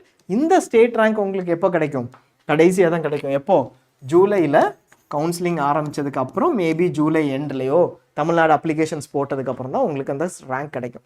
இதில் ஒரு சின்ன டிஃப்ரென்ஸ் என்ன அப்படின்னா, எப்போ இந்த ரேங்க் வருதோ 35,000 உங்களுக்கு ஆல் இண்டியா ரேங்க் வருதுன்னா லாஸ்ட் இயர் இந்த ரேங்க்குக்கு தமிழ்நாடு என்ன ரேங்க் இருந்துச்சு ஸ்டேட் ரேங்க்குங்கிறத வச்சு இல்லை இந்த ஆல் இண்டியா ரேங்க்கை வச்சு கூட எனக்கு என்ன கிடைக்கும் அப்படிங்கிறத நம்ம டிசைட் பண்ணிக்கலாம். அது காமிக்கிறோம். ஆல் இண்டியா ரேங்க் வச்சு எப்படி டிசைட் பண்ணுறதுங்கிறது காமிக்கலாம். ஸோ ஏன்னா இப்போ இந்த 35,000 பேரில் தமிழ்நாட்டில் போன வருஷம் 4,500 பேர் இருந்தாங்க அப்படின்னா எக்ஸாம்பிளுக்கு வச்சுப்போம். இந்த வருஷம் திடீர்னு அது 10,000 பேராக மாற மாட்டாங்க. கண்டிப்பாக கொஞ்சம் வேரியேஷன் இருக்கும். தமிழ்நாடு வருஷம் கொஞ்சம் பெட்டராக பெர்ஃபார்ம் பண்ணிட்டு வருவாங்க. பட் கொஞ்சம் வேரியேஷன் இருக்கும்போது தவிர இந்த மாதிரி ஹியூஜ் வேரியேஷன்ஸ் இருக்காது. ஸோ லாஸ்ட் இயரோடதை வச்சு நீங்கள் ரெஃபரன்ஸும் எடுத்துக்கலாம். எலிஜிபிலிட்டி, பாசிபிலிட்டி, அஃபோர்டபிலிட்டி தான் நம்ம சஜஸ்ட் பண்ணுறது. கிளியராக நம்ம கேண்டிடேட்ஸ் கிட்ட பேசும்போதும் இதுதான் நம்ம சஜஸ்ட் பண்ணுவோம். ஸோ இந்த ரேங்க் ரேஞ்ச் எடுத்துட்டு நம்மளோட ஃபர்ஸ்ட் பார்ட் என்ன, எலிஜிபிலிட்டியும் பாசிபிலிட்டியும் டிஃபைன் பண்ணுறது. எலிஜிபிலிட்டினா என்ன, இதுக்கு எனக்கு தகுதி இருக்கா இல்லையா, தகுதிங்கிறது in terms of eligibility, in terms of நான் வந்து இந்த ரூல்ஸ் இருக்குது இந்த கவுன்சிலிங்கில் இவங்களுக்கு தான் சீட் கொடுக்கணுங்கிற ரூல்ஸ் இருக்குது. அந்த ரூல்ஸ்குள்ளே என்னோட நேட்டிவிட்டியோ என்னோட ஸ்கூல் எஜுகேஷனோ வருதா அப்படிங்கிறது. ஸோ தமிழ்நாடை பொறுத்த வரைக்கும் தமிழ்நாடு நேட்டிவாக இருந்தால் எலிஜிபிள், நேட்டிவிட்டி பை பர்த் இருக்கலாம், ரெசிடென்ஸ் இருக்கலாம். இல்லை தமிழ்நாடு பொறுத்த வரைக்கும் Tamil Nadu schooling 6th to 12th படிச்சிருந்தா அவங்க எலிஜிபிள். ஸோ ரிசர்வேஷனுக்கு தனியாக இருக்குது. ரிசர்வேஷனுக்கு நீங்கள் என்ன வெறும் தமிழ்நாடு நேட்டிவாக இருக்கணும், அதுக்கு பிசிஏ, எம்பிசி, எஸ்சி, எஸ்சிஏ அந்த கம்யூனிட்டி சர்டிஃபிகேட்ஸ் வாங்கணும். இது போக மைனாரிட்டி கோட்டாக்கு சர்டிஃபிகேட்ஸ் வாங்கணும். அது எல்லாமே பார்த்து நம்ம எலிஜிபிலிட்டியை டிஃபைன் பண்ணுவோம். அதுக்கு முன்னாடி என்ன பாசிபிலிட்டிஸ் எல்லாம் இருக்குதுங்கிறத பார்க்கும்போது MBBS, BDS, AYUSH, BSc nursing இந்த 4 இருக்குது. இதில் எம்பிபிஎஸ், பிடிஎஸ், ஆயுஷ்க்கு நீட் யூஜி எந்த ஸ்டேட் கவுன்சிலிங்க்கு போனாலும், ஸ்டேட்டில் சீட்ஸ் இருக்குதுன்னு பார்த்தாலும் அது ரொம்ப முக்கியம். ஸோ இந்த ஸ்டேட் கவுன்சிலிங்க்கும் NEET UG important. MBBS, BDS, AYUSH ரொம்ப 3க்குமே நீட் யூஜி இருந்தால் தான் பண்ண முடியும். பிஎஸ்சி நர்சிங்க்கு சென்ட்ரல் இன்ஸ்டிடியூட்ஸ் அக்ராஸ் இந்தியா ரொம்ப நல்ல இன்ஸ்டிடியூட்ஸ் இருக்குது. மிலிட்ரி நர்சிங் சர்வீஸ் இருக்குது, சென்ட்ரல் இன்ஸ்டிடியூட்ஸ், நர்சிங் இன்ஸ்டிடியூட்ஸ் இருக்குது. அதுக்கு ஆல் இண்டியா கவுன்சிலிங்னு ஒரு கவுன்சிலிங் இருக்குது. அதை பற்றி டிஸ்கஸ் பண்ணுவோம். அந்த கவுன்சிலிங் வழியாக நீங்கள் அதை அட்டன் பண்ணலாம். எந்த பிஎஸ்சி நர்சிங்க்கு அது நீட் ஸ்கோர் வழியாக அட்டன் பண்ணலாம். ஆனால் தமிழ்நாடு ஸ்டேட் கவுன்சிலிங்க்கு பிஎஸ்சி நர்சிங்க்கு நீட் ஸ்கோர் கிடையாது. அதுக்கு நம்ம நார்மல் மெத்தடாலஜி முன்னாடி ஃபாலோ பண்ணிட்டு இருந்த ஸ்கோர் +2 மெத்தடாலஜி தான். BVSc veterinary sciences, allied health courses எல்லாத்துக்கும் சென்ட்ரல் இன்ஸ்டியூட்ஸாக இருந்தால் நீட் எடுக்கலாம் அப்படிங்கிறது இருக்குது. பட் ஸ்டேட்ஸுக்கு கம்பல்சரி கிடையாது. ஸோ இப்போ நீங்கள் தமிழ்நாட்டில் பிடிஎஸ், எம்பிபிஎஸ் படிக்கிறீங்கன்னா we will provide full support in terms of என்னென்ன இருக்குங்கிறது. எம்பிபிஎஸ் நம்ம எடுக்க போகிறோம் அப்படின்னா 4.5 years கோர்ஸ் இல்லையா. இந்த 4.5 years கோர்ஸ் அப்புறம் ஒரு 1 year இன்டர்ன்ஷிப், 4.5 வருஷம் காலேஜில் படிப்பாங்க. 1 year ஹவுஸ் சர்ஜன்சி அப்படின்னு சொல்லுவாங்க இல்லையா, 1 year இன்டர்ன்ஷிப் பண்ணுவாங்க. 4.5 வருஷம் ப்ளஸ் 1 year முடிச்சதுக்கப்புறம் அவங்க வெளியில் வருவாங்க. இந்த வெளியில் வர்றது மட்டும் நம்ம யோசிக்கக்கூடாது. அதை தாண்டி சில ஸ்டேட்ஸ்லேயோ சில இன்ஸ்டிடியூட்ஸ்லேயோ பாண்ட் இருக்கும். பாண்டுங்கிறது அந்த இன்ஸ்டிடியூட்டில் இத்தனை வருஷம் சர்வ் பண்ணணும் அப்படிங்கிற ஒரு லிமிட்டேஷன். பேசிக்காக நீங்கள் சிஎம்சி எடுத்தீங்கன்னா சில கோட்டாஸில் பாண்ட் இருக்கும். அதாவது இத்தனை வருஷம் சிஎம்சியில் சர்வ் பண்ணணும்னு சொல்லி. சிஎம்சி வெல்லூர் ஒரு எக்ஸலண்ட் இன்ஸ்டியூட் அக்ராஸ் இந்தியா. நிறைய பேர் மிஸ் பண்ணுறாங்க, பாண்டுக்காக மிஸ் பண்ணுறாங்க. அந்த பாண்டே விரும்பி எப்போ அவங்க கொடுப்பாங்க அப்படிங்கிற மாதிரி வெளியில் நிறைய பேர் வெயிட் பண்ணிட்டு இருக்கப்போ இப்போ இன்ஃபர்மேஷன் இல்லாததுனால தமிழ்நாட்டில் நிறைய பேர் மிஸ் பண்ணுறாங்க. பட் அந்த பாண்ட் இருக்கிறத தெரிஞ்சுக்கணும், அந்த பாண்ட் எத்தனை வருஷங்கிறத தெரிஞ்சுக்கணும், அந்த பாண்ட்லேருந்து ஒருவேளை நான் வெளியில் வர வேண்டி இருந்துச்சுன்னா என்ன பண்ணணும் அப்படிங்கிறத தெரிஞ்சுக்கணும். ஸோ இது 4.5 வருஷம் 5.5 வருஷத்தோட முடியுமா இல்லை பாண்ட் இருக்கா அப்படிங்கிறதையும் தெரிஞ்சுக்கணும். இந்த பாண்ட் இல்லாமல் இருந்தால் இது முடிச்சதுக்கப்புறம் நான் டேரெக்டாக பிஜிக்கு அட்டன் பண்ணலாம். எல்லாருமே எம்பிபிஎஸ் முடித்தவங்க போஸ்ட் கிராஜுவேஷன் ஆர்த்தோபெடிக்ஸோ பீடியாட்ரிக்ஸோ அந்த மாதிரி போவாங்க இல்லையா, அப்படி போகிறதுக்கு நான் அட்டன் பண்ண முடியும். ஸோ இதில் ஒரு எத்தனை வருஷங்கிற ஒரு டிஃப்ரென்ஸ் இருக்குது. அந்த இன்ஸ்டியூட்ஸ் பற்றி தெரிஞ்சுக்கணும். தெரிஞ்சதுக்கப்புறம் நான் சிஎம்சியில் போய் 1 year 2 வருஷமோ ஒர்க் பண்ணுறேன். சிஎம்சியில் எனக்கு பிஜி சீட் கிடைக்கிறது ரொம்ப ஈஸியாகிடுது. அதுக்கு பதிலாக நான் டேரெக்டாக பிஜி அட்டம் பண்ணேன்னா நிறைய பேர் 3வது வருஷம் 4வது வருஷத்துல தான் எடுக்கிறாங்க. ஒருவேளை இந்த பாண்ட் இருந்ததுனால நான் அது முடிச்சதுக்கப்புறம் எனக்கு ஈஸியாக பிஜி கிடைக்கும்னா சிஎம்சிலையோ இல்லை சர்டன் இன்ஸ்டியூட்ஸ் லைக் எய்ம்ஸ்லையோ பிஜிக்கு இன்டர்னல் கோட்டா இருக்குதுன்னா அப்போ அது பெனிஃபிஷியலாக. இது எல்லாமே தெரிஞ்சுக்கிட்டு தான் நம்ம ஒரு சீட்டை சூஸ் பண்ணணும் இல்லையா. ஸோ இந்த நம்பர் ஆஃப் இயர்ஸ் 4.5 வருஷம் +1 year ப்ளஸ் அந்த பாண்ட் பீரியட் அதையும் கன்சிடர் பண்ணிவிட்டு then you will have to take a call. So MBBS உள்ளே போகிறப்போ ஃபர்ஸ்ட் திங் வந்து கவுன்சிலிங் பேஸ்டாக தான் சீட்ஸை பிரிப்போம். நம்ம எம்எம்சின்னு ஆரம்பிக்கிறோம் அப்படின்னா எனக்கு எம்எம்சி வேணும், இல்லை தூத்துக்குடி மெடிக்கல் காலேஜ் வேணும் அப்படின்னா இதனோட சீட்டை நான் எங்கெல்லாம் போய் எடுக்க முடியும், இதுதானே நம்ம ஃபஸ்ட்டு யோசிப்போம். கரெக்டாக? ஸோ அது ஒரு ஆல் இண்டியா கவுன்சிலிங்னு ஒன்று இருக்குது சென்ட்ரல் நேச்சரில். இன்னொன்று 38 ஸ்டேட் கவுன்சிலிங்ஸ் இருக்குது. ஒவ்வொரு ஸ்டேட்டுக்கு ஒரு கவுன்சிலிங் இருக்குது. இதை பற்றி டிஸ்கஸ் பண்ணுவோம். அதுக்கப்புறம் சென்ட்ரல் பூல் சீட்ஸ்னு கொஞ்சம் இருக்குது. ஒரு 254 இல்லை 253 சீட் சென்ட்ரல் பூல் சீட்ஸ்னு இருக்குது. ஆல் இண்டியா கவுன்சிலிங்னா என்னென்னா தமிழ்நாடு, ஆந்திரா, கர்நாடகா அந்த மாதிரி இருக்கக்கூடிய சீட்ஸ் எல்லாமே அங்கே ஸ்டேட்ஸில் இருக்கக்கூடிய கவர்மெண்ட்டில் கொஞ்சம் சீட்ஸ் ஒரு 15% சீட்ஸ் எல்லாமே எடுத்துகிட்டு சென்டர் அலாட் பண்ணுறாங்க. ஒரு 8000-9000 சீட்ஸ் வந்து அலாட் பண்ணுறாங்க. அதே கவுன்சிலிங்கில் டீம்டு யூனிவர்சிட்டியோட டீம்டு யூனிவர்சிட்டிஸ் இருக்கு இல்லையா, நம்ம ராமச்சந்திரா யூனிவர்சிட்டி, விநாயகா மிஷன், அந்த மாதிரி ப்ரைவேட் இன்ஸ்டியூட்ஸ் இல்லை, பிஎஸ்ஜி எல்லாம் ப்ரைவேட் இன்ஸ்டியூட், அந்த டீம்டு யூனிவர்சிட்டியோட சீட்ஸ் எல்லாமே இந்த கவுன்சிலிங்கில் அலாட் பண்ணுறாங்க. இது ஆல் இண்டியா கவுன்சிலிங்கில். மீதி இருக்கக்கூடிய சீட்ஸ் ஆல் இண்டியாவுக்கு கொடுத்தது போக 85% மெட்ராஸ் மெடிக்கல் காலேஜில் அந்த சீட்லாம் தமிழ்நாடுக்கே தான், தமிழ்நாடு கேண்டிடேட்ஸ்க்கு. இந்த ஆல் இண்டியா கவுன்சிலிங்க்கு கொடுக்குற சீட்ஸ் எல்லாமே யார் வேணாலும் அட்டன் பண்ணலாம். தமிழ்நாடுக்கு கொடுக்குற சீட்ஸ் வந்து தமிழ்நாடு கேண்டிடேட்ஸ் மட்டும்தான் அட்டன் பண்ண முடியும். அந்த தமிழ்நாடு கேண்டிடேட்ஸ் அட்டன் பண்ணணுன்னாலே ஒரு எலிஜிபிலிட்டி இருக்கு இல்லையா, நேட்டிவிட்டியோ அது மாதிரி எலிஜிபிலிட்டி வச்சு தான் அதை டிஃபைன் பண்ணுவாங்க. இந்த மாதிரி 38 ஸ்டேட்ஸும் அவங்கவுங்க கவுன்சிலிங் கண்டக்ட் பண்ணுறாங்க. இதில் ப்ரைவேட் இன்ஸ்டியூட் சீட்ஸ் இருக்குல்ல, தமிழ்நாடு ஸ்டேட்டில் பிஎஸ்டியோட சீட்ஸ், அதில் ஒரு பார்ட் வந்து எந்த ஸ்டேட்லேருந்து வேணாலும் எடுக்கலாம்னு கொடுத்துருக்காங்க. அந்த மாதிரி நான் வந்து எப்படி தமிழ்நாட்டில் பிஎஸ்டியில் இருக்கக்கூடிய கொஞ்சம் சீட்ஸை யார் வேணாலும் வந்து எடுக்கலாமோ, கர்நாடகாவில் இருக்கக்கூடிய சீட்ஸை அதே மாதிரி நானும் எடுக்கலான்னு கர்நாடகா வந்து ப்ரைவேட் சீட்ஸ்க்கு வந்து ஓப்பன் சீட்ஸ்ன்னு சொல்லி அதை அலாட் பண்ணியிருக்காங்க. அந்த சீட்ஸ் எனக்கு வேணும் அப்படின்னா நான் தமிழ்நாடு கவுன்சிலிங்கும் அட்டன் பண்ணுவேன், கர்நாடகா கவுன்சிலிங்கும் அட்டன் பண்ணால் தான் எனக்கு அந்த சீட்ஸும் கிடைக்கும். ஸோ இந்த பர்டிகுலர் பார்ட் தான் நம்ம இப்போ கவர் பண்ண போகிறோம். இதில் என்னென்ன சீட்ஸ் இருக்குது, அந்த சீட்ஸ் வந்து எங்கெங்கே அலாட் ஆகுது அப்படிங்கிறதான் கவர் பண்ண போகிறோம். ஃபஸ்ட்டு நம்ம ஸ்டேட் கவர்மெண்ட் இன்ஸ்டியூட்டை எடுத்துப்போம். இப்போ தமிழ்நாடை பொறுத்த வரைக்கும் ஸ்டேட் கவர்மெண்ட் இன்ஸ்டியூட் ஒரு 5 சொல்லணும் அப்படின்னா Madras medical college, Stanley, Coimbatore medical college, Kanyakumari medical college, Thoothukudi medical college, இந்த மாதிரி சொல்லலாம் இல்லையா. இந்த மதுரை மெடிக்கல் காலேஜ், இது எல்லாமே இப்போ மெட்ராஸ் மெடிக்கல் காலேஜில் 250 சீட் இருக்குது. அந்த 250 சீட்டும் என்ன ஆகும் அப்படிங்கிறத பார்க்க போகிறோம். இதெல்லாம் ஸ்டேட் கவர்மெண்ட் ரன் பண்ணுறது. தமிழ்நாடு கவர்மெண்ட்டுக்கு தமிழ்நாட்டுக்காக ஃபண்ட் பண்ணி ரன் பண்ணுற மெடிக்கல் காலேஜ். யார் அத்தாரிட்டி? ஸ்டேட் கவர்மெண்ட்டுக்கு கீழே இருக்குது. இந்த கவர்மெண்ட் இன்ஸ்டியூட்ஸில் 15% சீட்ஸை நம்ம ஆல் இண்டியா கோட்டாக்கு கொடுத்துருவோம். 15% சீட்ஸ்னால் இப்போ ஃபார் எக்ஸாம்பிள் மெட்ராஸ் மெடிக்கல் காலேஜில் 250 இருக்குன்னா 37 சீட் இல்லை 38 சீட் ஆல் இண்டியாவுக்கு போயிடும். ஆல் இண்டியாவுக்குன்னா என்ன, யார் வேணாலும் அக்ராஸ் இந்தியா எடுக்கலாம் அப்படிங்கிறதுக்கு போயிடும். அதை எம்சிசி மெடிக்கல் கவுன்சிலிங் கமிட்டின்னு ஒருத்தங்க கண்டக்ட் பண்ணுவாங்க. ஆல் இண்டியாக்குன்னா யார் வேணாலும் எடுக்கலாம், அப்படின்னா நம்மளும் எடுக்கலாம். எனக்கு ரேங்க் 1 அப்படின்னா நான் ஆல் இண்டியாவில் போய் சீட் எடுக்கலாம். ஆல் இண்டியாவில் போய் சீட் எடுத்தேன்னா எனக்கு அந்த சீட்டில் எனக்கு எது பெஸ்ட்டோ அதுக்கு எனக்கு கிடைக்கும், இருக்கிறதுலே பெஸ்ட் சீட் கிடைக்கும். ஸோ இதே மாதிரி பல ஸ்டேட்ஸ்லேருந்து கொடுப்பாங்க. எல்லா ஸ்டேட்ஸ்லேருந்தும் 15% அவங்களோட ஸ்டேட் கவர்மெண்ட் இன்ஸ்டியூட்ஸ் ஒரு 380 390 இன்ஸ்டியூட் இருக்குது அப்படின்னா அதிலிருந்து வரக்கூடிய 15% எல்லாம் சேர்த்து ஒரு 8000 9000 சீட்ஸ் கிட்ட இதுக்கு மட்டுமே வரும். இதுக்கு இந்த ஆல் இண்டியா கோட்டாக்கு எவ்வளோ சீட்ஸ்? 9000 சீட்ஸ் கிட்ட. அதை யார் வேணாலும் எடுக்கலாம். அதில் ரிசர்வேஷன்லாம் இருக்கும், பட் இந்த ஸ்டேட் தான் எடுக்கணும் அப்படின்னு இல்லை. ஸோ மெட்ராஸ் மெடிக்கல் காலேஜ் கொடுக்குற சீட்ஸை கேரளாவிலிருந்தோ கர்நாடகாவிலிருந்தோ எந்த கேண்டிடேட் வேணாலும் எடுக்கலாம். சிமிலர்லி கேரளாவில் இருக்கக்கூடிய கவர்மெண்ட் மெடிக்கல் காலேஜ் கோழிக்கோட சீட்டை தமிழ்நாட்டிலேருந்தோ பாண்டிச்சேரியிலேருந்தோ உத்தரப்பிரதேஷ்லேருந்தோ யார் வேணாலும் எடுக்கலாம். ஸோ இந்த சீட்ஸ்க்கு பேர் ஆல் இண்டியா கோட்டா சீட்ஸ்.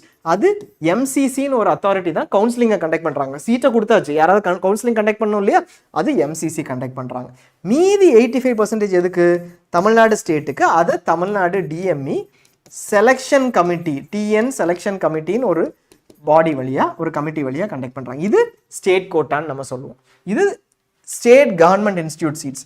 இதே மாதிரி வேற எங்க கவர்மெண்ட் மெடிக்கல் காலேஜ் கோழிக்கோடு, அதுக்கு 15% ஏஐக்யூக்கு கீழே வந்துடும், எம்சிசி கண்டக்ட் பண்ணுவாங்க. மீதி 85% கேரளா தனியாக ஒரு அத்தாரிட்டி வச்சு கண்டக்ட் பண்ணுவாங்க. கேரளா யாருக்கு தான் கொடுப்பாங்க? கேரளாவில் இருக்கிறவங்களுக்கு தான் கொடுப்பாங்க. எப்படி தமிழ்நாடு இருக்கிறவங்க, தமிழ்நாடு எம்எம்சி சீட்டில் இருக்கக்கூடிய 85% ஏற்கனவே நம்ம 15% கொடுத்துட்டோம், மீதி 85% தமிழ்நாடு கேண்டிடேட்ஸ்க்காக வச்சுருக்கோமோ, அதே மாதிரி கேரளாவில் இருக்கிறவங்களுக்காக தான் வச்சுருப்பாங்க. ஆனால் கேரளாவோட எலிஜிபிலிட்டி என்ன அப்படிங்கிறது தெரியாது. ஒருவேளை நீங்கள் தமிழ்நாட்டில் நேட்டிவ் இல்லை, கேரளாவில் பானாக இருந்துட்டு தமிழ்நாட்டில் வந்து ஸ்டே பண்ணியிருக்கீங்க அப்படின்னா உங்கள் கேரளா பர்த் சர்டிஃபிகேட் வச்சு நீங்கள் கேரளா ஆரிஜின் கிளைம் பண்ணி கேரளாவில் சீட் எடுக்க முடியும். கிளியரா? அந்த எலிஜிபிலிட்டி என்னங்கிறத பார்த்துக்கணும். 2 இடத்துலையுமே போய் 2 இடத்துல நேட்டிவ்னு கிளைம் பண்ண முடியாது இன்னைக்கு. பட் ஸ்டில் நீங்கள் கேரளா பானாக இருந்து தமிழ்நாட்டில் உங்களுக்கு நேட்டிவிட்டி இல்லை அப்படின்னா நீங்கள் கேரளாவில் கிளைம் பண்ண முடியுமா இருக்கும். அதே மாதிரி மாற்றியும் பண்ண முடியும். ஸோ ஒவ்வொரு ஸ்டேட்டோட நேட்டிவிட்டி, இந்த ஸ்டேட் கோட்டாக்கு எலிஜிபிலிட்டி என்னங்கிறத பார்த்து அதுக்கான சர்டிஃபிகேட்ஸ், அதுக்கான எலிஜிபிலிட்டி நமக்கு இருக்குதான்னு பார்த்துட்டு டிசைட் பண்ணும். Central institutes or universities. இந்தியாவில் இருக்கிறதுலே பெஸ்ட் இன்ஸ்டியூட் எதுன்னு கேட்டால் நம்ம எய்ம்ஸ் டெல்லி அப்படின்னு சொல்லுவோம். எய்ம்ஸ் கிடையாது, எய்ம்ஸ் டெல்லின்னு சொல்லுவோம். ஏன்னா எய்ம்ஸ் 20 எய்ம்ஸ் இருக்குது. அந்த 20வது எய்ம்ஸை விட பெட்டராக ஒரு 30-40 இன்ஸ்டியூட் இருக்குது. கிளியரா? ஸோ எய்ம்ஸ் டெல்லி தான் ஃபர்ஸ்ட் இன்ஸ்டிடியூட் அப்படிங்கிறது நமக்கு தெரியும், நமக்கு ஏற்கனவே கேள்விப்பட்டிருப்போம். இதில் இதே எய்ம்ஸ் டெல்லிக்கு அப்புறம் எடுக்கப்படுற இன்ஸ்டிடியூட்ஸில் இந்த டெல்லி யூனிவர்சிட்டியை சேர்ந்த இல்லை ஐபி யூனிவர்சிட்டியை சேர்ந்த இன்ஸ்டிடியூட்ஸ் தான் டாப்பில் இருக்கும். எதுக்கு? எய்ம்ஸ் டெல்லிக்கு அப்புறம் ப்ரிஃபர் பண்ணப்படுற இன்ஸ்டிடியூட்ஸில் Maulana Azad, VMMC, lady Hardinge, இந்த மாதிரி பெஸ்ட் இன்ஸ்டிடியூட்ஸ், அந்த டாப் 10 இன்ஸ்டிடியூட்ஸ் 15 இன்ஸ்டிடியூட்ஸ் எடுத்திங்கன்னா அது அதுக்குள்ளே இருக்கும். அப்படி ஒரு 6 to 8 இன்ஸ்டிடியூட்ஸ் இருக்குது, 6 இன்ஸ்டிடியூட்ஸ் கிட்ட இருக்குது. இது வந்து சென்ட்ரல் இன்ஸ்டிடியூட். இது எப்படி தமிழ்நாடு கவர்மெண்ட் ரன் பண்ணுறாங்களோ அதே மாதிரி இதை யார் ரன் பண்ணுறாங்க? யார்? Ministry of health and family வெல்ஃபேர்னு central ministry, DGHS, director general health services வழியாக இந்த இன்ஸ்டிடியூட்ஸை ரன் பண்ணுறாங்க. இதெல்லாம் மெடிக்கல் காலேஜஸ் தான், பட் சென்டர் ரன் பண்ணுறாங்க. அந்த மெடிக்கல் காலேஜஸில் இருக்கக்கூடிய 15% சீட்ஸும் ஆல் இண்டியா கோட்டாக்கு கீழே தான் போகுது. அகெயின் எதுக்கு? ஆல் இண்டியா கோட்டாக்கு. ஸோ ஒன்ஸ் ஆல் இண்டியா கோட்டானா யார் கண்டக்ட் பண்ணுவா? எம்சிசி கண்டக்ட் பண்ணுவாங்க. எம்சிசி கண்டக்ட் பண்ணுறாங்க அப்படின்னா யார் இந்த ஆல் இண்டியா கோட்டான்னு இருக்கிற சீட்ஸுக்கு யாரெல்லாம் எலிஜிபிள்? அக்ராஸ் இந்தியா எல்லாருமே எலிஜிபிள். ஸோ இந்த ரெட்டில் நீங்கள் பார்க்குறது எல்லாமே யார் வேணாலும் அக்ராஸ் இந்தியா எலிஜிபிள். ஸோ இதில் வந்து ஒரு ஸ்டேட் டிஸ்டிங்ஷன் கிடையாது, யார் வேணாலும் அட்டென்ட் பண்ணலாம். அதே மாதிரி மீதி இருக்கிற 85% டெல்லியில் இருக்கக்கூடிய 11th 12th படித்தவங்க. எப்படி நம்ம ஸ்டேட்டில் இருக்கக்கூடிய மீதி 85% எம்எம்சி மெட்ராஸ் மெடிக்கல் காலேஜில் இருக்கக்கூடிய தமிழ்நாடுக்குன்னு சொன்னோமோ அதே மாதிரி இதில் இருக்கக்கூடிய மீதி 85% டெல்லியில் 11th 12th படித்தவங்க. நமக்கு நேட்டிவிட்டி இருந்துச்சு அப்படி தானே, நம்ம தமிழ்நாடு நேட்டிவ் பர்த்தாக இருந்தால் 6 to 12th படிச்சிருக்கணும். அவங்களோட கிளாஸ் 11th and 12th டெல்லியில் படிச்சிருக்கணும். அவங்களுக்கு கொடுத்துருக்காங்க. இந்த கவுன்சிலிங்கையும் எம்சிசி தான் கண்டக்ட் பண்ணுறாங்க. ஆனால் இந்த சீட் எல்லாருக்குமே கிடையாது. கிளியராக டிஃப்ரென்ஸ் தெரிஞ்சுதா? இந்த 85%ம் எம்சிசி தான் கண்டக்ட் பண்ணுறாங்க. ஏன்னா எம்சிசி இது சென்ட்ரல் யூனிவர்சிட்டி இல்லையா?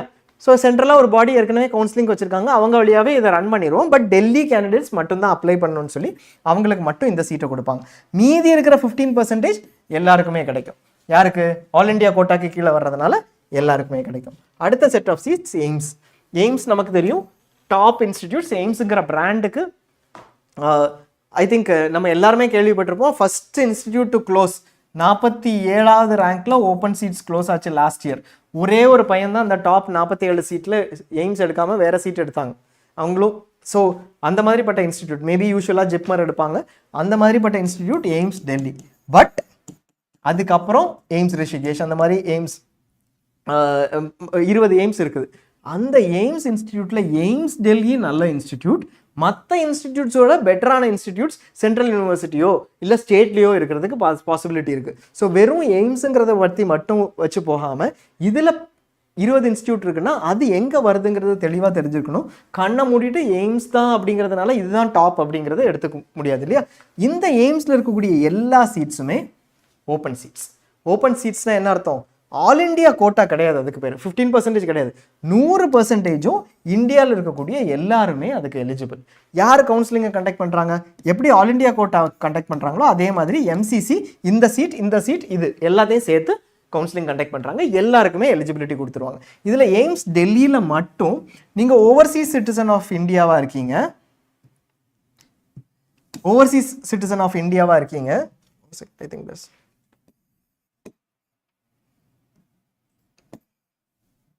something.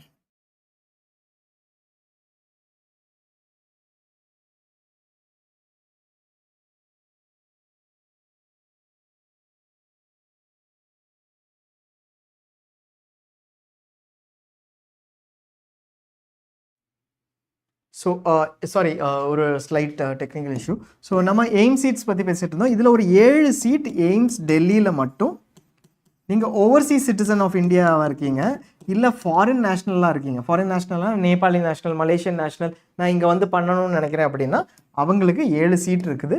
ஹையர் என்ஆர்ஐ மாதிரி, பட் என்ஆர்ஐஸ்க்கு இல்லை, ஓசிஏ அண்ட் ஃபாரின் நேஷ்னல்ஸ்க்கு இருக்குது.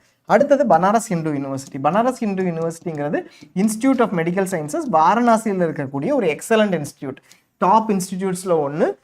100 சீட் தான் இருக்குது. 100 சீட்டுமே எல்லாருக்குமே ஓப்பன். அதாவது எய்ம்ஸ் மாதிரியே இருக்கிற எல்லா சீட்டும் எல்லாருக்குமே ஓப்பன், எல்லாரும் எலிஜிபிள் அந்த சீட்ஸ்க்கு. டொமிசைல் கிடையாது. அதுவும் யார் கண்டக்ட் பண்ணுறாங்க? எம்சிசி கண்டக்ட் பண்ணுறாங்க. அடுத்தது ஏஎஃப்எம்சி புனே. ஸோ ஏஎஃப்எம்சி புனேங்கிறது arm forces medical colleges Pune. Arm forces medical colleges Pune ஆர்மிக்கு கீழே இருக்குது.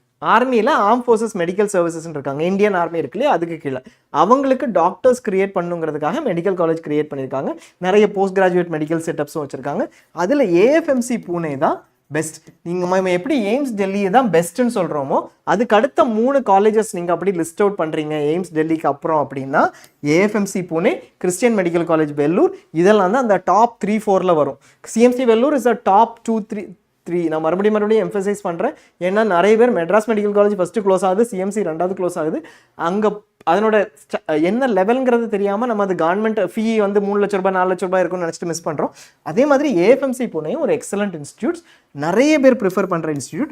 ஒன்லி டிஃபரன்ஸ் என்னென்னா இதில் 145 சீட் இருக்குது. இதில் 115 சீட் வந்து பாய்ஸ்க்கும் 30 சீட் கேர்ள்ஸ்க்கும் இருக்குது. எம்சிசி வழியாக அப்ளை பண்ணணும். பட் செலெக்ஷன் ஏஎஃப்எம்சி தான் பண்ணுவாங்க, ஏஎஃப்எம்எஸ் தான் பண்ணுவாங்க. ஏஎஃப்எம்சி பூனேக்கு நீங்கள் போய் அங்கே ஒரு ஃபிசிக்கல் எக்ஸாமினேஷன் இருக்கும். ஃபிசிக்கல் எக்ஸாமினேஷன்னா மெடிக்கல் ஃபிட்னஸ் மாதிரி அவங்களோட ஸ்டாண்டர்டுக்கு, ஆர்மி ஸ்டாண்டர்டுக்கு ஃபிசிக்கல் ஃபிட்னஸ் செக் பண்ணுவாங்க. அதுக்கப்புறம் test on English and logical ரீசனிங்னு ஒரு டெஸ்ட் கண்டக்ட் பண்ணுவாங்க. எக்ஸாமினேஷன் பேசிக்காக கம்ப்யூட்டர் பேஸ்டோ ரிட்டர்னோ எக்ஸாமினேஷன் ஒன்று கண்டக்ட் பண்ணுவாங்க. சைக்கோமெட்ரிக் அசஸ்மெண்ட் டெஸ்ட் ஒன்று கண்டக்ட் பண்ணுவாங்க. அதுக்கப்புறம் ஒரு இன்டர்வியூ இருக்கும். இதெல்லாம் முடிச்சதுக்கப்புறம் அவங்க உங்களை எவாலுவேட் பண்ணி எடுப்பாங்க. 115 பேரும். இது ஒரு நிறைய பேர் வேணும்னு போகிற ஒரு விஷயம். ஒரு டிஃபரன்ஸ் வந்து இங்கே ஒரு 7 வருஷம் பாண்ட் இருக்கும். இப்போ அதை அந்த பாண்ட் விட்டுட்டு வரணும்னா 69 to 70 lakhs பே பண்ண வேண்டியிருக்கும். பட் இதனால யாரையும் இது ஸ்டாப் பண்ணுறது இல்லை. ஏஎஃப்எம்சி பூனேலேருந்து வெளியில் வரணும், அந்த மாதிரி ஒரு இன்ஸ்டியூட்டில் படிக்கணுங்கிறதுக்காக இதை பற்றி யாரும் கன்சிடர் பண்ணுறதில்ல. 7 years பாண்ட் அங்கே ஆர்மியில் சர்வ் பண்ணுறதுக்கு ரெடியாக நிறைய பேர் போகிறாங்க. ஆக்சுவலாக இன்டர்வியூஸ்க்கு நீங்கள் எம்சிசியில் ரெஜிஸ்டர் பண்ணணும், மிஸ் பண்ணிடாதீங்க. இன்டர்வியூக்கு கூப்பிடும்போது 2000 பேர் கூப்பிடுவாங்க. ஒரு 1600 பாய்ஸும் அப்ளை பண்ணதில் ஃபஸ்ட்டு 400 கேர்ள்ஸும் அவங்க இன்வைட் பண்ணுவாங்க. ஸோ ஏஎஃப்எம்சி இது. அண்ட் அடுத்தது வந்து ஜிப்மர் நமக்கு தெரியும். மோஸ்ட்லி தமிழ்நாட்டில் இருந்தோம் அப்படின்னா புதுச்சேரியில் இருக்கிற இன்ஸ்டிடியூட்டுங்கிறது நமக்கு தெளிவாக தெரியும். ஜிப்மரில் நம்ம ஞாபகம் வச்சுக்க வேண்டியது, இது வந்து 2 கேம்பஸ் இருக்குது.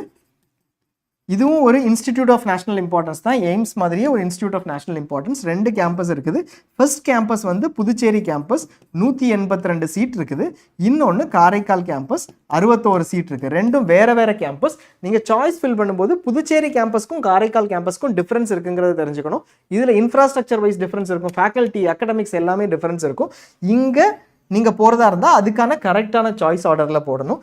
ஜிப்மர் புதுச்சேரிங்கிறது top institute. AIIMS, JIPMER and possibly AFMC, CMC இதுதான் வரிசையில் யூஸ்வலாக ஆர்டராக இருக்கும் இன் டர்ம்ஸ் ஆஃப் நம்ம சாய்ஸஸ் போடுறப்போ. இல்லை அந்த ஸ்டேட்ஸோட ஃபஸ்ட் இன்ஸ்டிடியூட்ஸாக இருக்கும் நம்ம சாய்ஸஸ் போடுறப்போ. ஜிப்மர் இதில் வந்து 75% சீட் ஓப்பன் சீட் தான்.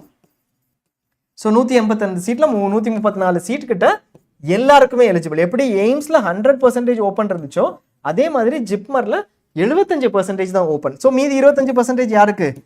பாண்டிச்சேரியை சேர்ந்த ரெசிடென்ஸுக்கு. நீங்கள் பாண்டிச்சேரி ரெசிடென்ட்டாக இருந்து இதை பார்க்குறீங்க அப்படின்னா உங்களுக்கு ஜிப்மரில் ஒரு ஆப்ஷன் இருக்குங்கிறதுக்கு நீங்கள் ரெசிடென்ட் சர்டிஃபிகேட்டும் அதுக்கான க்ரைட்டீரியா எல்லாத்தையுமே பார்த்து சர்டிஃபிகேட்ஸ் ரெடி பண்ணி வச்சுக்கணும். இதே மாதிரி காரைக்கால்லையும் 75%, 25%, ஒரு 25% ஜிப்மரில் இருக்கவங்களுக்கு. இந்த 75% சீட் எங்கே அலாட் ஆகுது? இதே மாதிரி எம்சிசி வழியாக ஆல் இண்டியா கவுன்சிலிங்கில் தான் அலாட் ஆகுது. ஸோ நம்ம பார்த்த எல்லா சீட்டுமே இந்த all India quota, AIIMS open, BHU open எல்லாமே, ஈவன் இதுக்கு ரெஜிஸ்ட்ரேஷன் எல்லாமே எம்சிசி வழியாக. கரெக்டாக? ஸோ மீதி இருக்கிறது இந்த ஸ்டேட் கோட்டா சீட் 85% மட்டும் தனியாக இருக்குது. அது அலாட் ஆகுறது டைரெக்டாகவே தமிழ்நாடு கவுன்சிலிங் வழியாக அலாட் ஆகுது. ஈவன் ஜிப்மரில் இருக்கக்கூடிய ஸ்டேட் கோட்டாவும் டைரெக்டாக இதை தான் அலாட் ஆகுதுங்கிறது நம்ம பார்த்துட்டோம். அடுத்தது ஏஎம்யூ. எப்படி பிஹெச்யூ இருக்கோ அதே மாதிரி அலிகர் முஸ்லீம் யூனிவர்சிட்டி ஒரு சென்ட்ரல் யூனிவர்சிட்டி, கவர்மெண்ட்டுக்கு கீழே தான் வருது. இதில் ஓப்பன் சீட்ஸ் 72, எல்லாருமே எலிஜிபிள். அண்ட் இன்டர்னல் சீட்ஸ்னு ஏஎம்யூவில் படித்தவங்களுக்கு 73, 72 சீட் கூட கொடுத்துருக்காங்க. 5 சீட். ஒரு கவர்மெண்ட் இன்ஸ்டியூட்டில் யூஸ்வலாக என்ஆர்ஐ இருக்காது, பட் ஏஎம்யூவில் என்ஆர்ஐ இருக்குது. எப்படி எய்ம்ஸில் ஒரு 7 சீட் ஓசிஐ இல்லை ஃபாரின் நேஷனல். ஓசிஐங்கிறது என்ஆர்ஐ கிடையாது, வேறு கண்ட்ரி சிட்டிசன்ஷிப் வச்சிருந்து இந்தியன் ஆரிஜினாக இருந்து ஓசிஐ கார்டு வச்சுருக்காங்க. இது 5 சீட். அதே மாதிரி என்ஆர்ஐக்கே இருக்குது. நான் ரெசிடென்ட் இந்தியனாக இருக்கீங்கன்னா நீங்கள் 1 crore 70 lakhs 50 to 80 lakhs கொடுத்து இயர்லி கொடுத்து ஒரு என்ஆர்ஐ சீட் எடுக்கிறத விட ஏஎம்யூவில் கவர்மெண்ட் இன்ஸ்டியூட்டில் கம்மியான ஃபீல என்ஆர்ஐ பாசிபிலிட்டிஸ் இருக்குது. இது எல்லாமே எம்சிசி வழியாக தான் அலாட் ஆகுது. இதுக்கு அடுத்த பாசிபிலிட்டி அடுத்தது இஎஸ்ஐ மெடிக்கல் காலேஜஸ். இஎஸ்ஐங்கிறது வந்து இது நம்ம நிறைய பேருக்கு யூஸ்ஃபுல்லாக இருக்கும். இஎஸ்ஐங்கிறது எம்ப்ளாயி ஸ்டேட் இன்சூரன்ஸ் கார்பரேஷன். இது வந்து 21,000 கீழே வேஜஸ் வாங்குற எல்லாருக்குமே ஸ்டாச்சுட்ரியா லீகலாகவே ஒவ்வொரு கம்பெனியும் இஎஸ்ஐக்கு அவங்களுக்கு ப்ரீமியம் பே பண்ணணும். அவங்களும் ஒரு கான்ட்ரிபியூஷன் பண்ணுவாங்க. இஎஸ்ஐ ஹாஸ்பிட்டல்ஸில் அவங்க மெம்பர். அவங்க இஎஸ்ஐ ஹாஸ்பிட்டல்ஸில் ஹெல்த் பெனிஃபிட்ஸ் அவைல் பண்ணிக்கலாம். அப்படி இருக்கிற மெம்பர்ஸ் நான் இஎஸ்ஐ பே பண்ணுறேன், ப்ரீமியம் பே பண்ணுறேன், என்னோட கம்பெனி எங்கிட்ட வந்து டிடெக்ட் பண்ணுறாங்க அப்படின்னா எனக்கு என்னோட குழந்தைங்களுக்கு வார்ட்ஸ் ஆஃப் இஎஸ்ஐ மெம்பர்ஸ்க்கு இஎஸ்ஐயில் ஒரு கோட்டா இருக்குது. ESI by default 15% all India quota கொடுத்துருவாங்க.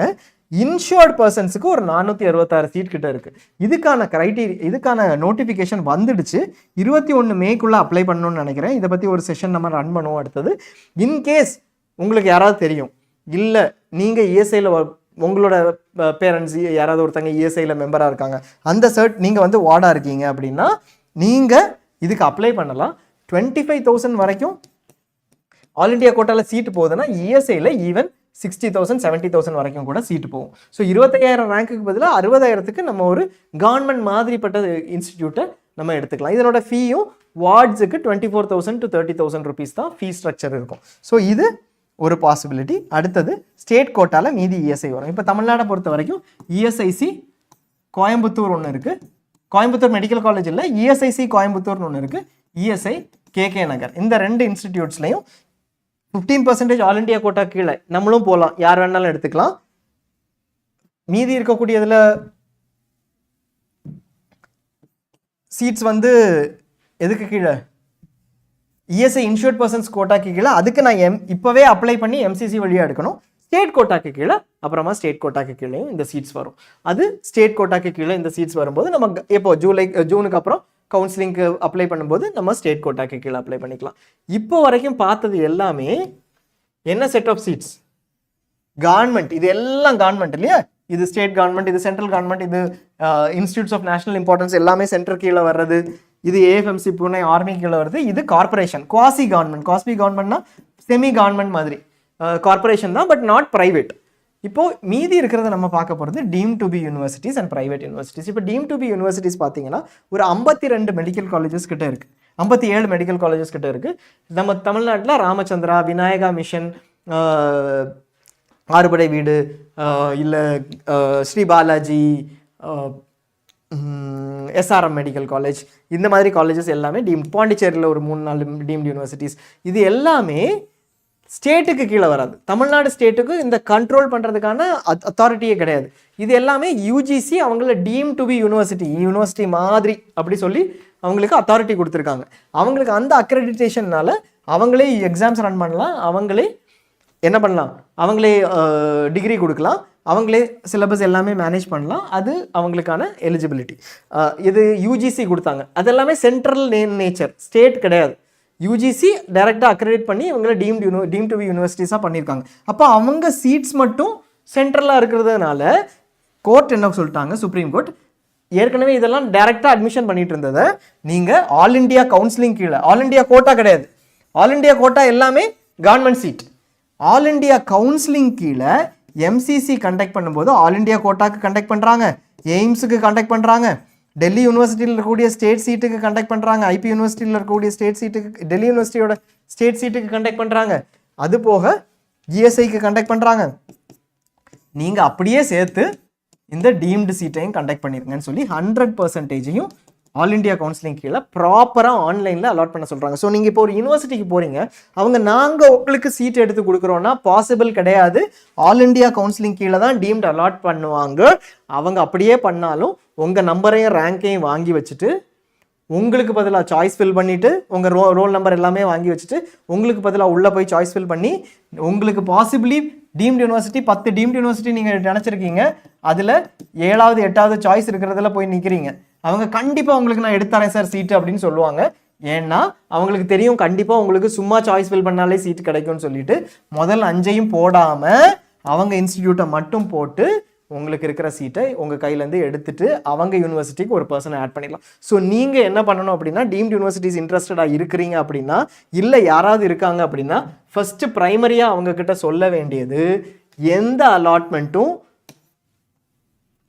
ஆஃப்லைனில் நடக்காது. அட்மிஷன்ஸ் யாரும் போட முடியாது.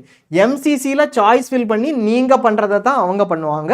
நீங்கள் கரெக்டாக பண்ணுவீங்க, ஏன்னா அது உங்களோட life. So better to not directly connect with them and tell them that and pay them or அவங்களுக்கு காசு கொடுக்குறதோ அந்த மாதிரி இருக்கிறதோ. ஏஜென்ட்ஸ் வந்தாங்கன்னா கிளியராக நீங்கள் எப்படி பண்ணுவீங்கன்னு கேளுங்க. அப்படி ஏதாவது டவுட் இருந்ததுன்னா ஜைனர்டில் கேளுங்க, கிளியராக எக்ஸ்பிளைன் பண்ணுறோம். அலாட்மெண்ட் எம்சிசி பண்ணாமல் வேறு யாரும் பண்ண முடியாது. இது ஒரு 10,000 சீட்ஸ் கிட்ட இருக்குது அக்ராஸ் இந்தியா. இந்த 10,000 சீட்ஸுக்கு எல்லாருமே எலிஜிபிள். அண்ட் இதில் வந்து ஒரு சின்ன ஸ்பிளிட் இருக்குது. பெய்ட் மேனேஜ்மெண்ட் கோட்டான்னு ஒரு சீட் இருக்குது. Management quota or paid seats. Management கோட்டாங்கிறது வந்து கம்மியான ஃபீனா இந்த ரெண்டுக்கும் இடையில கம்மியான ஃபீ. இதுவே 25 லட்சம் ரூபாய்க்கு மேலே, மினிமம் 25 லட்சம் ரூபாய்க்கு மேலே ஒரு வருஷத்துக்கு இருக்கும். But up to even 60-70 lakhs இருக்கும். இது even up to 1 to 1.5 crores NRI fee ஒரு வருஷத்துக்கு இருக்கும். ஸோ இதில் 15% என்ஆர்ஐக்கும் 85% பெய்ட் சீட்ஸாகவும் இருக்கும். கடைசியாக இருக்கிறது இது போக இருக்கிற ஒரு செட் வந்து ஸ்டேட் ப்ரைவேட் இன்ஸ்டியூட்ஸ்.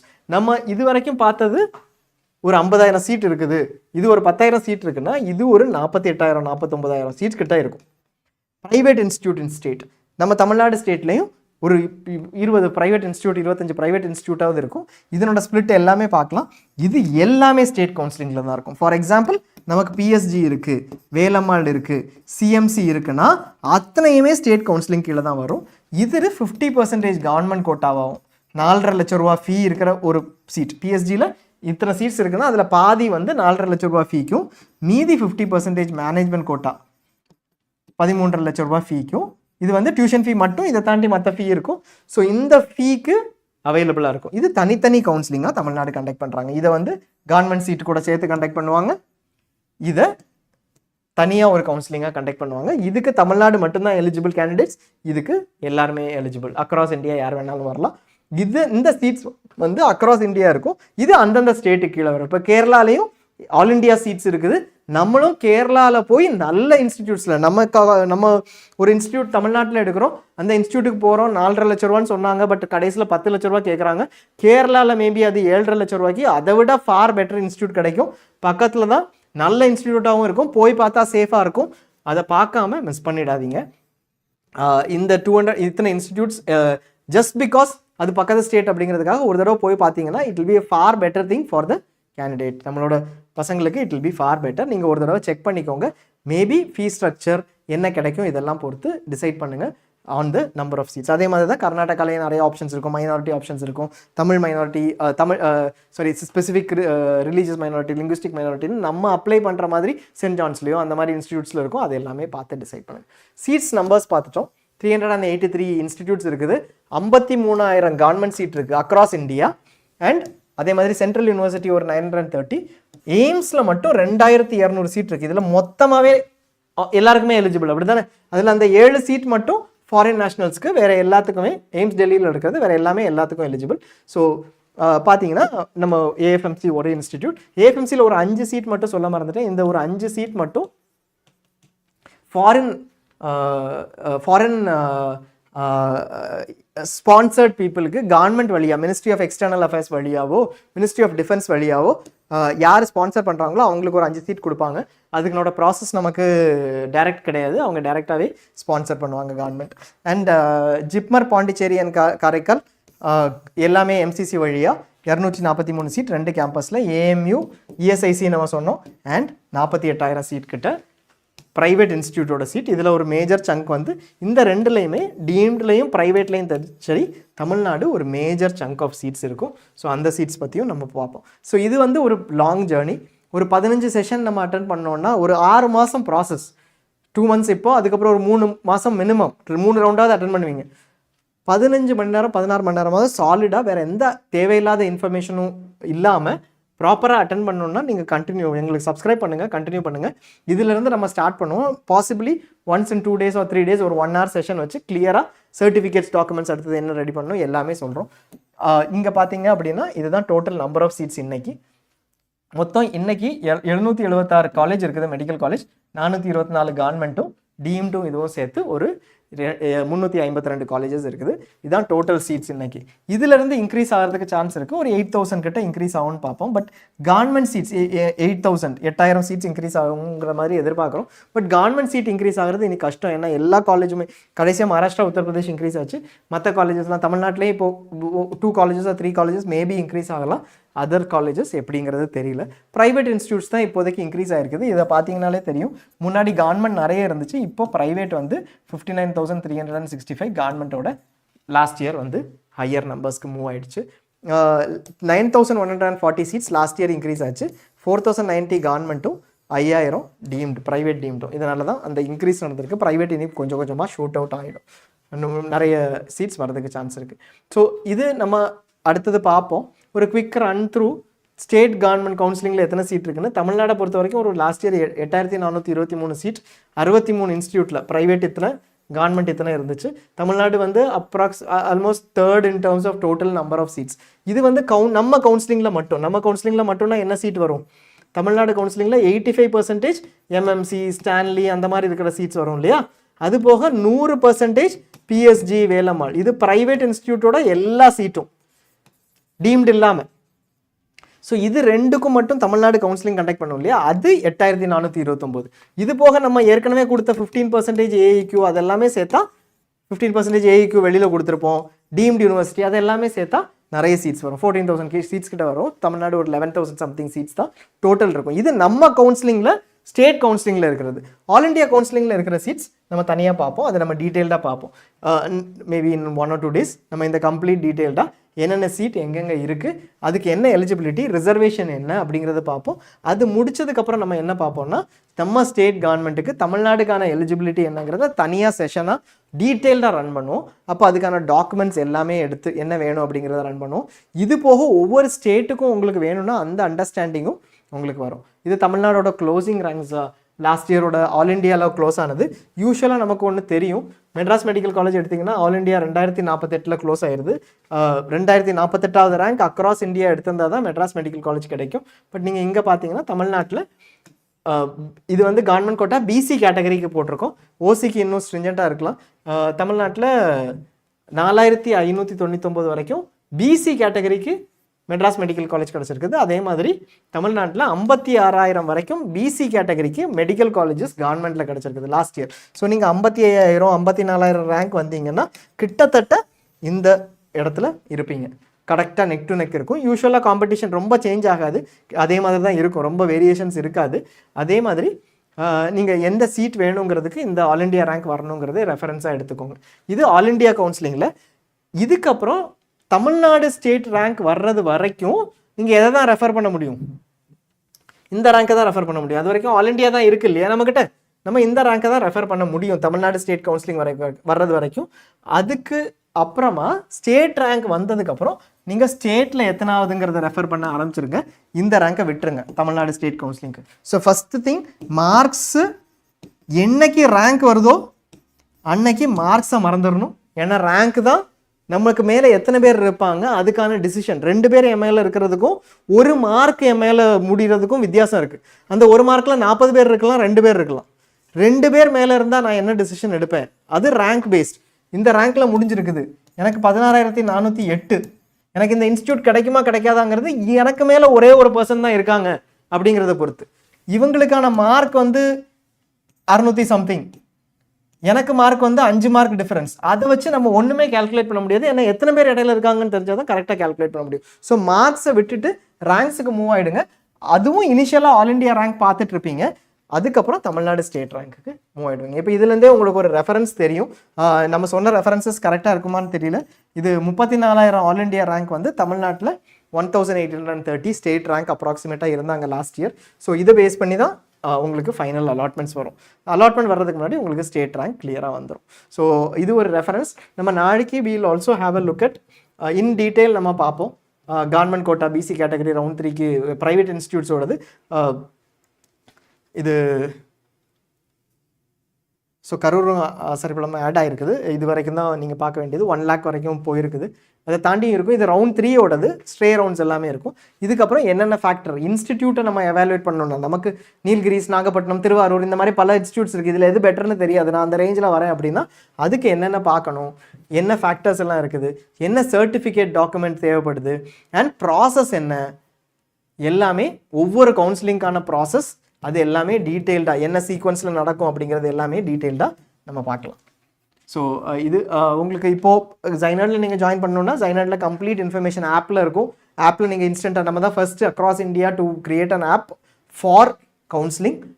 நீட் எந்த டாக்டர்கிட்ட கேட்டிங்கனாலும் நீட் பிஜிக்கு அவங்க ஜைனர் தான் யூஸ் பண்ணுவாங்க. பிஜி பிபிஎஸ் முடிச்சதுக்கப்புறம் யூஜியில் நிறைய பேர்கிட்ட கேட்டிங்கன்னா ஒவ்வொரு இன்ஸ்டியூட்லேயும் அவங்க ஜைனர் தான் யூஸ் பண்ணிகிட்டு இருப்பாங்க. Special offer is there.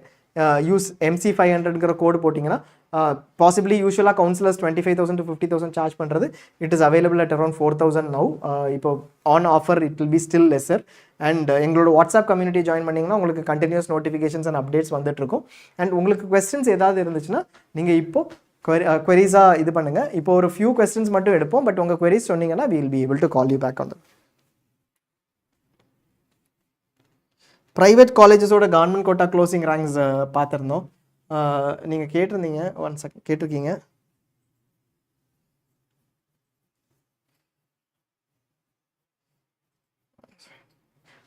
Private கோட்டாவை வந்து கவர்மெண்ட் காலேஜஸ் வந்து 1,02,000லேருந்து 1,07,000 வரைக்கும் ஆக்சுவலாக போயிருக்கும்.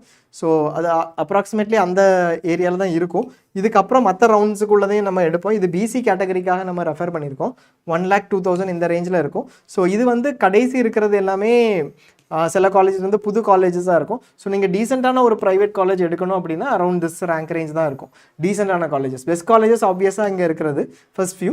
பட் அதுக்கப்புறம் டீசெண்டான காலேஜஸ் எடுக்கணும்னா இருக்கணும். உங்களோட யூஷுவல் ஆர்டர் வந்து PSG, KMCH, வேலம்மாள், இந்த திருச்சி SRM, இதுதான் யூஷுவல் ஆர்டராக இருக்கும். ஸோ இந்த ரேங்க் ரேஞ்சில் இருந்தால் உங்களுக்கு காலேஜ் கிடைக்கும். பட் இந்த காலேஜஸ் எல்லாம் நியூ காலேஜஸாக இருக்கும். அண்ட் அந்த காலேஜஸில் மேபி சம் காலேஜஸில் அடிஷ்னல் ஃபீ நிறைய பே பண்ண சொல்லுவாங்க. ஸோ அதையும் நம்ம கன்சிடர் பண்ணிவிட்டு அதுக்கப்புறம் தான் காலேஜஸை டிசைட் பண்ண வேண்டியிருக்கும். சரிங்களா? ஸோ உங்களுக்கு queries இருந்துச்சுன்னா அந்த இதில் போடுங்க.